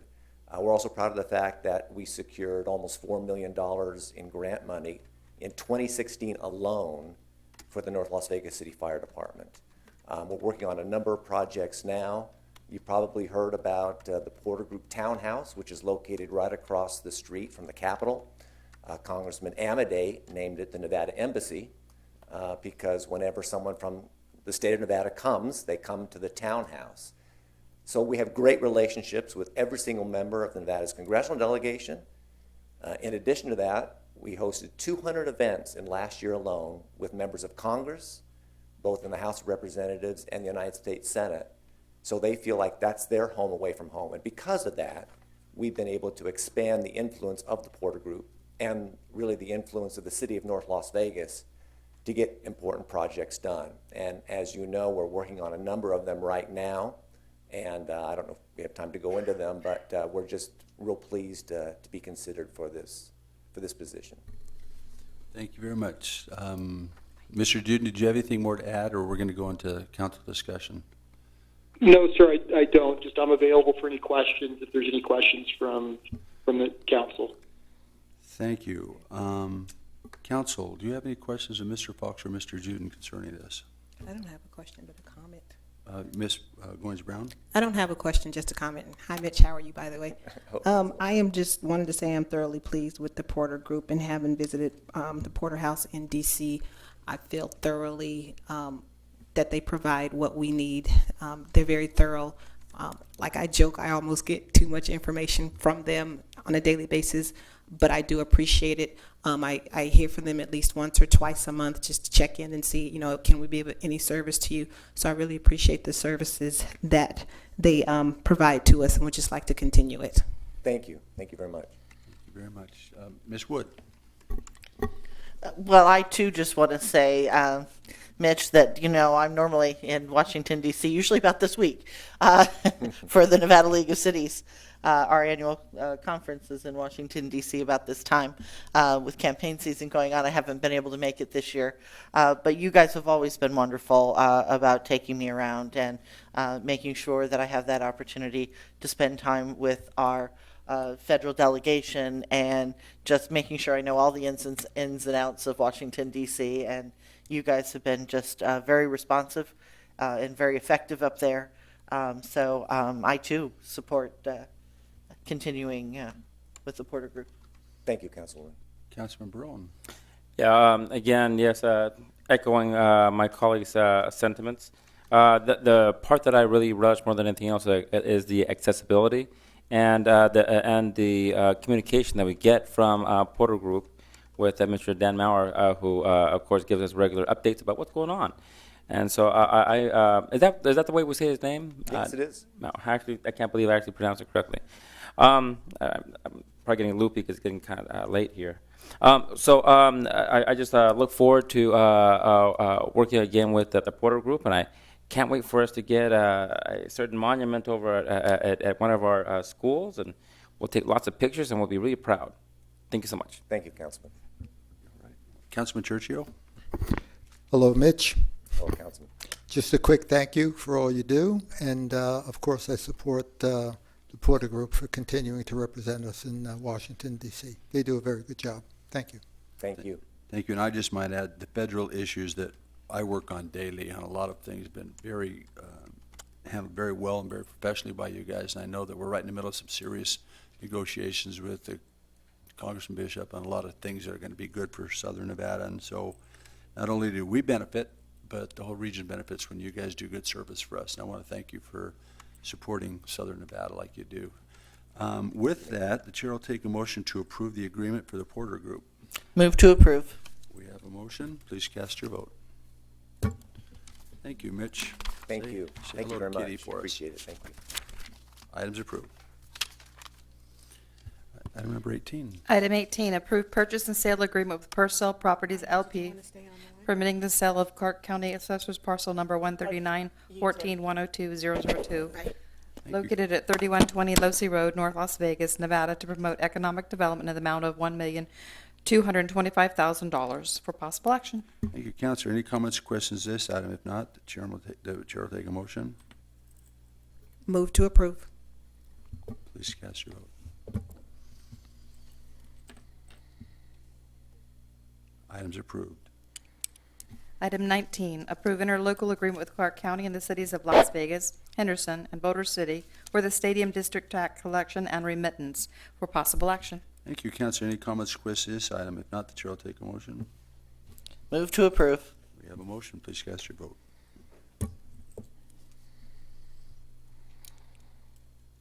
Items approved. Item 20, review and/or action of the proposed 2018 through 2022 capital improvement plan for possible action. Mr. Daffron, thank you for being with us this evening. Oh, good to be here, Mayor, Council, Mayor Are Pro Tem. we gonna go through the whole book, or? No, we're going to be brief. It's a big book. I'm going to be brief. I know it's late. Before I get started, though, I really need to thank the directors for their input into the plan. It was really nice to see them work together on some of the shared revenue sources that we have, and also the budget and finance staff for their help in keeping us in line on what's available for use, and as well as, probably most importantly, what we needed to keep in reserve. And once again, special thanks to Teresa Cochran. She does all the heavy lifting on the modeling. She puts in all the data, provides finance all the spreadsheets, so she's a big help on it. So I need to thank her for sure. As most of you are aware, the capital improvement plan is a 5-year plan that's really a conglomeration of various funding sources that support large major improvement projects and large capital outlay purchases, vehicles, heavy equipment. The projects are selected really on an as-needed basis and obviously change from year to year. Once a project is selected, it requires some speculation on the revenue that's going to support the project and how it needs to be spent, as well as forecasting the expenditures and the timeline that it takes to do the project. Also, the duration of the project, obviously. Once these projects are completed, it requires, once the projects are completed, though, they become a fixed asset typically for the city, and they require some operation and maintenance dollars. So this year's plan has the O&M cost in it. They're not included in your book in a summary, but they're listed in the individual projects. So this year's capital improvement plan is about $734 million, with $390 million for 17-18. And that $391 million roughly is about $250 million more than last year's plan. And that's primarily due to the Apex infrastructure SID being placed all in year one, the $200 million, and moving up about $20 million in regional flood control projects, and about $32 million for the Northern Beltway SID being placed in year one. This plot's pretty straightforward. It's a 16-year history of 5-year capital improvement plans. One thing to take away from this slide is the last 2-year uptick is primarily due to the Apex infrastructure, and the 8 years or so preceding that, it's been relatively consistent. Here's a breakdown of the year to year of the 5-year plan, the $391 million spike. As you know, the spikes from information from I previously mentioned, and then the next 4 years are relatively consistent. This is a plot or a revenue source breakdown for the plan. I've outlined the more important ones or the larger items in red. You'll notice the special improvement district there is about 30% of the plan. The Clark County Regional Flood Control about 19. The new fuel revenue indexing phase 2 is about 16. And the utility enterprise funds about 14% of the plan. And these 4 funds here make up about 80% of the revenue in the plan. Here's kind of a bar chart of the categories within the plan. You'll notice the transportation there at $205 million for the next 5 years. That's a conglomeration of the motor vehicle fuel tax, fuel revenue funds, NDOT funding. So each one of these categories have a variety of the revenues within them.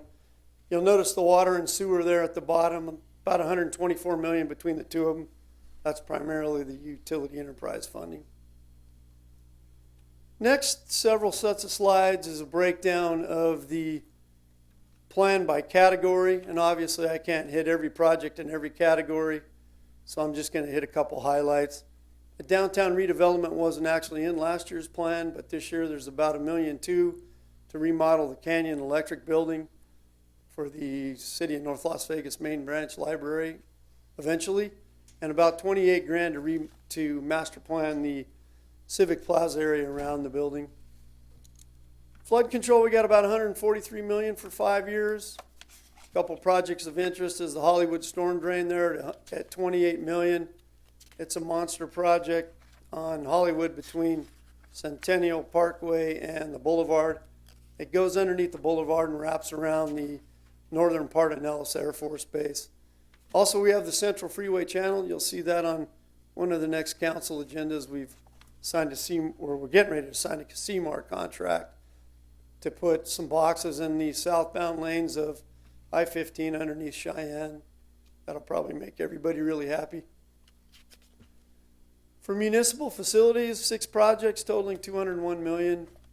SID, of course, the Apex, $200 million is the main chunk of that plan. We also have a continuation of the fire station remodel. That's $850,000 over the next 5 years. And we remodeled 3 or 4 this year, and it's a continuation of that program. For Parks and Rec, $25 million or so for the next 5 years, a variety of funding sources. A couple big items or items of interest are the Craig Ranch Regional Park. If you've been in the overflow parking, it's dirt now.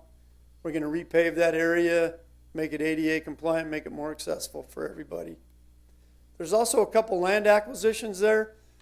At Commerce Street and Cary, we're going to extend the Kyle Ranch area. That's about $1.5 million to purchase that land. At Commerce and Craig, there's 5 acres or so around there. It's going to be purchased for around $3.8 million, and 20 acres at Lone Mountain and Camino El Norte for about $4 million, all BLM funded, and it'll be a great addition to the park to add that more acreage up there. For public safety, you have fire and police on the same slide there. It's about $12 million. For fire, one big item is a $1.3 million new fire truck. It'll have some aerial apparatus support, which will help support life safety issues for our multi-story buildings.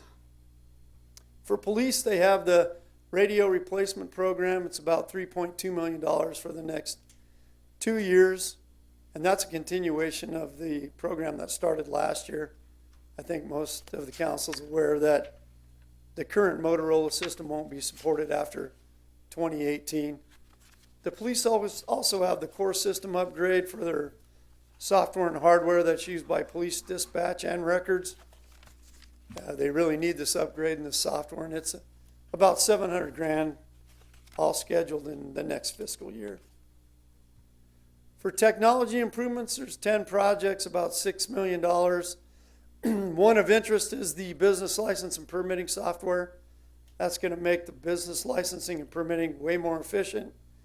It also will eventually allow 24/7 access to the modules within the permitting package and pave the way for some electronic plan review that the development and engineering community is really pushing for. In terms of technology refresh for the infrastructure and servers, there's about 160 servers in the city and over 215 network devices. Those things are going down at a regular basis, so this $240,000 will help replace those and get the new ones up and running. And it's my understanding they've only put this in the year for this first year, but it's going to be probably a reoccurring cost. For transportation, big program, $205 million. Several projects worth mentioning, but I'll touch on the Brooks Avenue. That's from North 5th to Martin Luther King. We're going to widen or infill, actually, Brooks Avenue and improve it. If you've been up in that area, there's our city yard, there's a Republic Service transfer station, the bus terminal, a school. So we're also going to put an intersection signal at Martin Luther King and Brooks. That'll help the children cross the roadway and allow access out onto Martin Luther King. Also, we have the Gowan Road project from Allen to Losee, Commerce Street, Sawtooth, and our quest to complete north-south running streets. It's going to be 2 lanes each way, new LED lighting, curb gutter sidewalk, all of that stuff. The Topical Parkway has already been touched on by Jennifer in the the Northern Beltway SID discussions. But Las Vegas Boulevard here, Tonopah-to-Cary, great project, about $10 million right here in front of City Hall. Going to widen Las Vegas Boulevard, put in some great street improvements. It's going to be a complete street project with dedicated bus lanes, bike lanes, and new landscape features. For the Utilities Enterprise Fund, sewer and water together on the same page, about $124 million. I think the Northern Beltway SID has already been touched on, so I'll skip over that. We still have the sewer main rehabilitation. It's about $10 million for 5 years. We just recently lined the sewer from Cheyenne to Geist on Pecos. It's a great product. It's less expensive and less impact on the public to put the lining in. Kind of an in situ lining. You don't have to cut the pipe. In very rare cases, do you have to cut the pipe. In terms of water, there's a reservoir repainting program. Randy, or the utility group, is moving forward with repainting all the reservoirs. Right now we're doing Carlton Square number 1. We're putting on the new safety features for the access to it, repainting it and rehabilitating it. And the plan is to do all the reservoirs over the next 5 years and then get them on a regular maintenance schedule so we don't have to put so much money in them when we repair them. Same with the well system. We currently have a plan anyway for the West Cheyenne well drilling and infrastructure. We're going to drill that well and rehabilitate. Well, we're probably going to get rid of all the pump systems and everything on that site. But the same plan for well rehabilitation, get them all refurbished, get them all online, and then get them on a regular maintenance schedule. Lastly, the vehicle and heavy equipment item, $16 million over the next 5 years, $6 million for year 1, fiscal year 18. I know the council's aware of our aging vehicles and heavy equipment fleet and the necessity for this item. And there's a variety of funding sources that are going to fund those vehicles. Wrapping things up here, the fiscal plan's about $700 million, $734 million for the next 5 years. It meets all the council's current priorities and what we believe actually meets the needs of the city at this time. And the plan is fiscally constrained. I appreciate your time and attention this evening. I know it's late, and I can answer any questions, hopefully, if you have any. Thanks, Dale. It's not that late. This is important, so we appreciate you sticking with us. Director Adair, could you come up here for a minute, just for a second? I guess the question is, there's a lot of exciting things, and most of them are coming through other avenues of money into the city. Sure. But this is kind of a wish list, a dream list, Director. Have you prioritized, like $5 million for vehicles? I see $2 million go to the fire department, but the other $3 million are going just for, where would you be refreshing the vehicles? Just curious, what's the needs? I know we do need it. I'd like to hear. Thank you, Mayor. With respect to the vehicles, I wouldn't classify it as a dream list or a wish list by any sense of that at all. What we have is an aging of the vehicles, and this council would be familiar with this. About 3 years ago, we addressed the vehicles and tried to extend the life, asking our public works and our utilities and our public safety people to drive the vehicles longer, and asking our fleet maintenance to work more on maintaining these. In an analysis that we did, working closely with Mike Hudgens in our fleet and traffic division, we understand that our vehicles on the average are about 11 and a half years old. On the average, over the next 3 or 4 years, that's about 500 vehicles on an average of about 60,000 on an average per vehicle. That's about $24 million. So we understand that the city's facing a significant replacement cost on these vehicles over the next 3 or 4 years. The one-time savings that we experienced last year that had to do with the vacancy savings and the number of things that we held very tightly to our expenses has been directed in the current year towards that need, which represents only a fraction, perhaps 20% of the need that this city would be facing over the next 4 years. And we feel that this is not a wish, not even a want, even higher than a need. We believe the city's in a critical need situation for replacing these vehicles so that our first responders can make sure that they're not sitting in the office and out serving our public. So, Mayor, from the finance side, from the budget side, we absolutely believe this is critical for the city to consider. Another question on the technology improvements. Man, that's a lot of money. You've been just plowing investment into that. Are we getting to a point that you're seeing an end to the Stone Age and actually working, and are people able to work faster and quicker with better products, or is this going to be an ongoing thing pretty much every year, do you think? For the most part, IT should be looked at and viewed as an ongoing thing. I mean, technology refreshes itself generally every 3 to 5 years. We have used a lot of our software. Hanson and some of the other the business licensing software and stuff, we have overused those. They are no longer being supported. We're running dangerously close to not being able to provide those if we don't get transitioned over the new software, and that's why we have that priority. With respect, as Dale mentioned, with the servers and things like that, that we should anticipate being a regular process. Again, this equipment ages out. It's utilized. The city does its best to kind of, how would I say, run an IT budget on a beer budget rather than a champagne budget. It's very difficult. I would not anticipate this going down. In fact, I would hope that as the city finds the opportunity in the future that it would expand these costs and move more towards the direction of being technologically advanced and keeping up, if not setting the pace in the valley someday. But this is the minimal that we need. And again, Mayor and Council, this is what I would deem as not a want, not even a need, but these are critical needs that we are bringing before the city at this time. So, All right. Thank you very much. Council, any comments or questions? I'm sorry, I didn't have a time to get a briefing from Mr. Adair, and I apologize for that. So, if not, we'll call for motion to approve the proposed 2018, let me get my eyeglasses on, 2022 CIP plan. I move to accept the proposed plan. Thank you.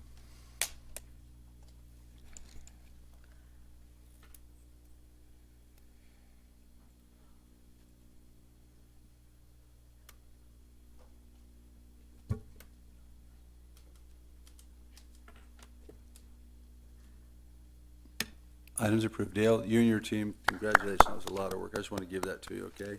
That was a lot of work you guys put in. Appreciate you. Moving on. Item 21, approve professional construction management services agreement with Atkins North America, Inc. in a total amount not to exceed $1,801,080, $1,751,080 from the Utility Enterprise Fund, and $50,000 funded by the State of Nevada Department of Transportation to provide construction management services for the Northeast Interceptor Phase 1 and Phase 2 project, CIP project number S0003, for possible action. Thank you. Council, any comments or questions this item? Chair will take a motion. Move to approve. Please cast your vote.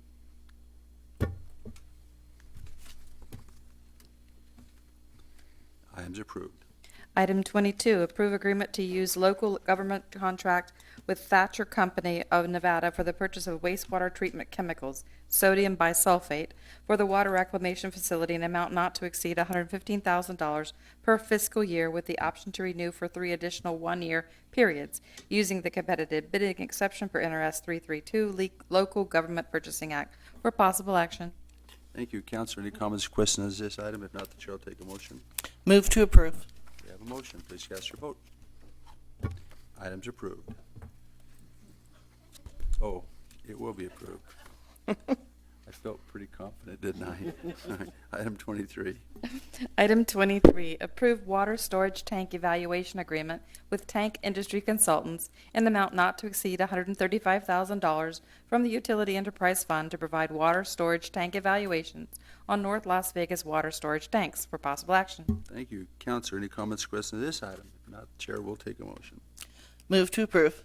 We have a motion. Please cast your vote.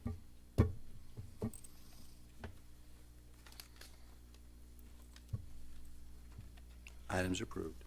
Item 24, approve First Amendment to the Chemical Service Agreement with SNF Polydyne, Inc. in a total amount not to exceed $2,339,182.80, $1,169,491.40 for a one-year period with the option to renew for additional one-year period for the purchase and delivery of liquid polymer for the water reclamation facility for possible action. Council, any comments or questions on this item? If not, the chair will take a motion. Move to approve. We have a motion. Please cast your vote.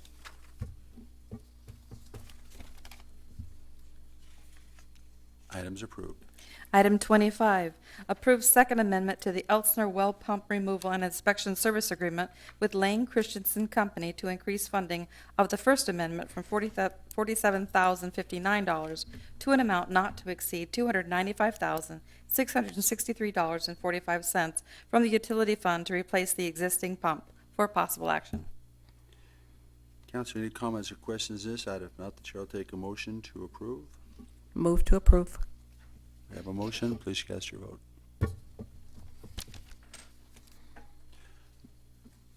Items approved. Moving on to ordinances, introduction only. There is no public comment for these items, and no action will be taken by the council at this meeting. If you wish to speak on any of these items, please attend the meeting where the final action will be determined and submit a blue card to the clerk. Item 26, introduce ordinance number 2806 to amend section 13.08.050 of the North Las Vegas Municipal Code to modify landscaping, watering restrictions, and provide for other matters properly related thereto. Set final action for April 5th, 2017. Thank you. Moving on to ordinances, final action. Item 27, pass and adopt ordinance number 2803, amending Title 17 of the Municipal Code of the City of North Las Vegas relating to zoning, ZOA 0117, by amending Title 17 zoning ordinance, Section 17.24.040 C3B, parking and loading, to allow recreational vehicles to be parked within a side yard and providing for other matters properly related thereto for possible act. Thank you. Councilwoman Wood. Yes, Mayor, there's been some questions on this ordinance that have come up, so I would like to ask that we hold it for 2 weeks and get these issues resolved before it comes to council. Thank you. So I would make a motion to hold this item for 2 weeks to the next council. Councilwoman, If I may, Councilwoman, I believe there will be some other ordinances that might be relevant to this coming up in the next few meetings. Not relating to this, no. We have some on RV parking, but it's very outside that. I won't even be here to the next meeting, I don't think, will I? Mayor, you will be at the next meeting, April 5th. But we're trying to put both on the same agenda if Yeah, I you so think the next desire. meeting's at 5th, and I'll be ready to go back to the work on 4th. I'm going to China. So we want to move that just to give me a chance to catch up with those people that called me on some questions, if that'd be okay with you. So you want to move it 30 days? I'll just need it that long for this trip. That's fine. I just wish you had told me that when Mr. Hamilton was here. So Oh, I bless just your told him heart. that. Okay. All right, I'll call him and let him know. Okay. All right, 30 We're not days. saying no, we're just giving. Yeah, I know. Oh. He's just been waiting a long time, poor guy. Okay. All right, we'll make it for 30 days. I'll amend the motion. Great, that'll be your motion. Please cast your vote. And if there is something coming, would you get with Councilwoman? You know what I mean, whatever's on the discussion horizon? Yes. Okay, thank you. It's almost like the animal, we're getting all this stuff together at the same time. Is that what you guys are doing, putting a lot of the package together? Something like that, of course? Okay. Madam City Clerk? Yes, item 28, pass and adopt ordinance number 2804, amending section 010 of chapter 16 of title 17 of the City of North Las Vegas Municipal Code by amending an existing PUD, Plan Unit Development District, ordinance numbers 1511, 1588, and 1737, to allow an assisted living center consisting of 195 units and 300 beds, ZN 0617, North Las Vegas Assisted Living Center, for property generally located at Radio Court and Martin Luther King Boulevard, and providing for other matters properly related thereto, for possible action. Thank you. Ms. Gwens Brown? Just looking forward to this, so with that, I'd like to make a motion to approve. Thank you very much. We have a motion. Please cast your vote. Yep. Items approved. That's it. Hey, City Manager's Report. No additional items to report. It's a non-meeting. Thank you. Council, this is a time we get to say nice things about things that are happening in our area. If you'd like to take a moment, we'll do that right now. Any council member like to discuss on council items? Ms. Wood? I will be very quick due to the late hour, but I would like to thank Chief Perez and the police department. We went to Raul Elizondo Day, honoring Officer Elizondo, and we do that every year, of course, but it is so important to the kids at the school, and I think so important to the Elizondo family, and PD always does a great ceremony and service, and a whole day full of stuff for the kids, including the parade, so thank you, Chief, for letting your department do that. And then in the library, we had their Staff in Service Day. And so that was, I think, a very effective training opportunity for them and an opportunity for Workforce Connections to come in and talk about their new role in the library. And of course, we had Pam Zender, who's a longtime employee with the library district who just retired. So a shout out to Pam. She's awesome, and we're going to miss her terribly. Thank you very much. Councilman Barone. Yes, thank you very much, Mayor. Just a couple weeks ago, we had our Express Art Show, and people can actually see the wonderful art pieces that are out there, and actually already purchased two. So please keep your hands off of them. You'll know them when you see them in the hand and another one. Anyhow, but during the art show, we were approached by two of the city's preeminent citizens. A couple of people that they're everywhere for us, and they gave a donation to the Rancho High School Art Department. And so I would like to thank Mr. Jeffrey Alpert, who I think he's out here somewhere, isn't he? Did he fall asleep? Did he leave? Oh my gosh. But Mr. and Mrs. Gary and Schoaf and Gay Schoaf, they're here, and they also added another $300, very generous to our art program. So I just wanted to recognize them and thank them so very much. And it's people like you who actually help make this a quality community. And thank you so very much. And one last thing, I just wanted to promote Cesar Chavez Day. I know it's with our friends to the south. It's actually going to be held in Las Vegas. But Cesar Chavez Day 2017 to commemorate the achievements of a remarkable person in fighting for human rights and dignity. It was Saturday, March 25th at Gary Reese Freedom Park. That's at 850 North Mojave and at 10 o'clock. And I'm very proud to say that we sponsored it first here in North Las Vegas. Maybe eventually we'll wind up also getting it back. And one last little comment. I wanted to praise our graffiti removal team, who they've been doing an incredible job. A lot of things that are handed to them through our very wonderful our app, Contact North Las Vegas. They're getting some of these jobs done within an hour or so of getting reported. That's incredible. And if you'd be able to, I owe these guys a carne asada too, I think. So please express my sincere thanks to them as well. Thank you very much, Councilman Churchill. I want to extend my thank you to our police department again for a great day at Elizondo Elementary. We had our VIPs out there, and good work as always, Chief Perez, and to all of the officers that were there. Gone to a couple of ribbon cuttings, have a groundbreaking tomorrow for Legacy Leadership Academy, and I just want to say thank you to staff tonight. I didn't realize how important it was to have all four of you looking at us at the same time. So not to delay it any further, I'm looking forward to going home and measuring my sidewalk. Thank you very much. Just a small item on my part.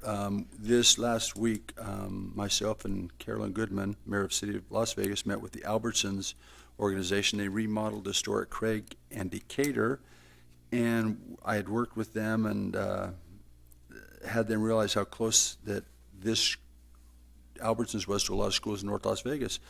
And we were able to get $2,500 grants for Lois Craig Elementary, Jim Bridger Middle School, Quantimacaw Elementary, Mary E. Kalin Elementary, and Lincoln Elementary School.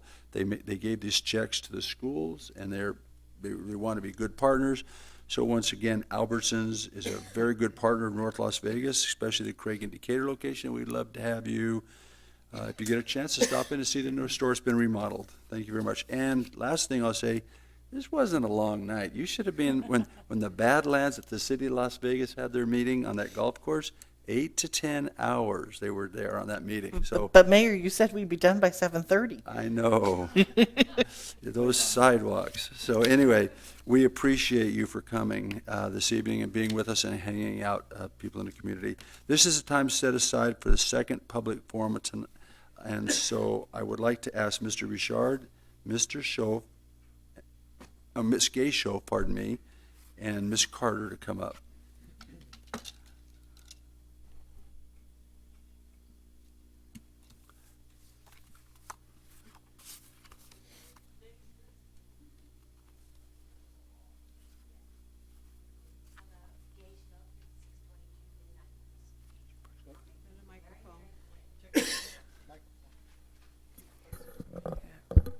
I would just like to share this with council.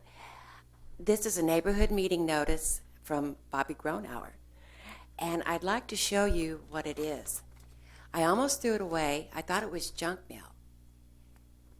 This is about the upcoming development at Sedona Ranch. Could I put this on the overhead? Thank you.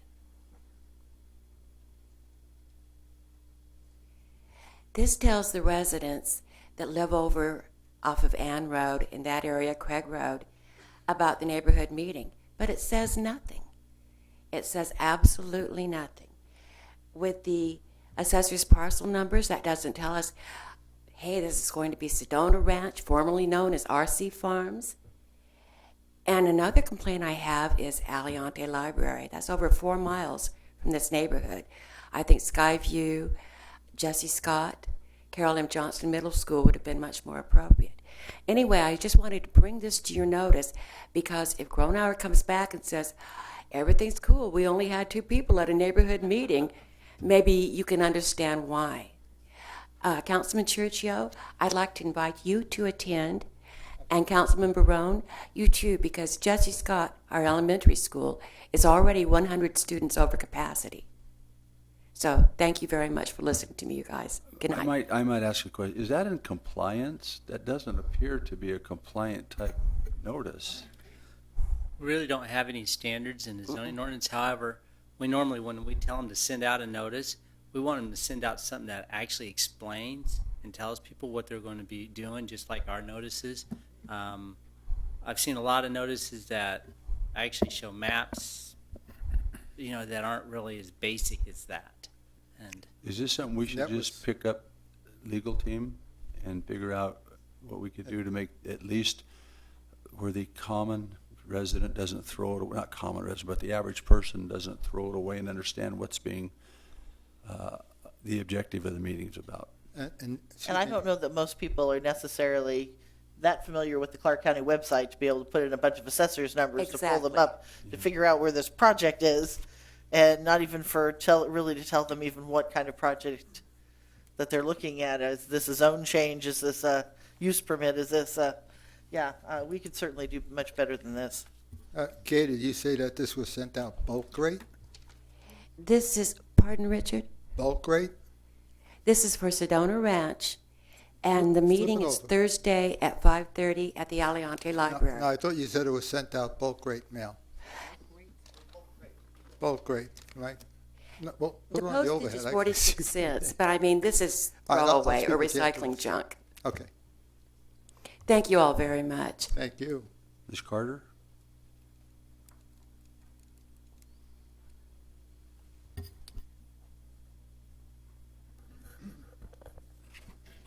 Doris Carter, 1626 Davis Place.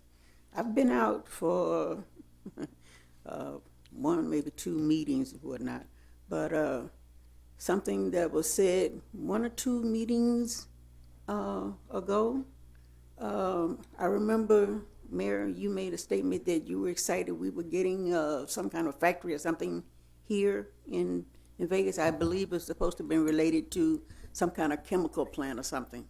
Okay, when the word chemical hits a nerve with me, because what was the name of this company that is interested in bringing?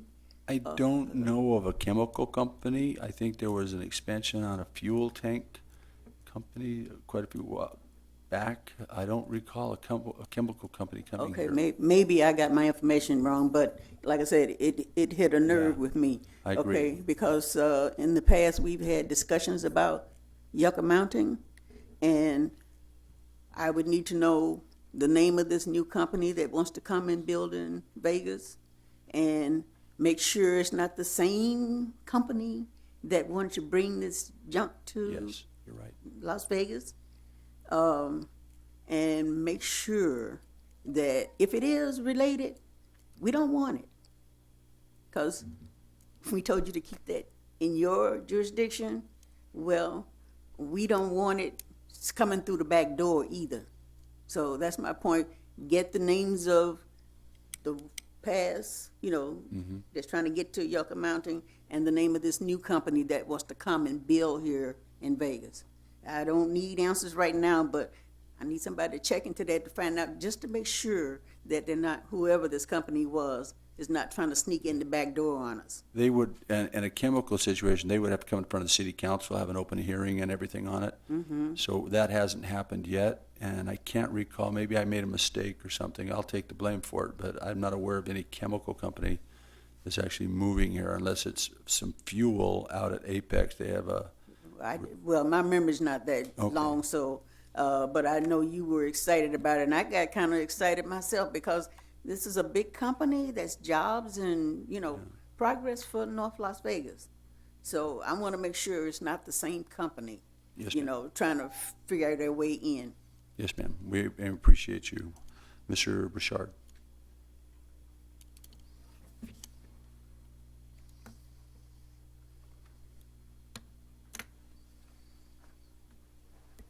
Can they turn this on?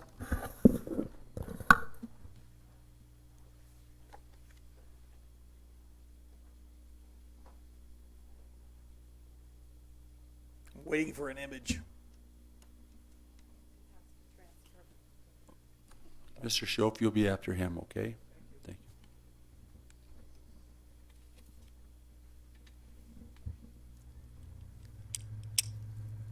Oh, okay, there it is.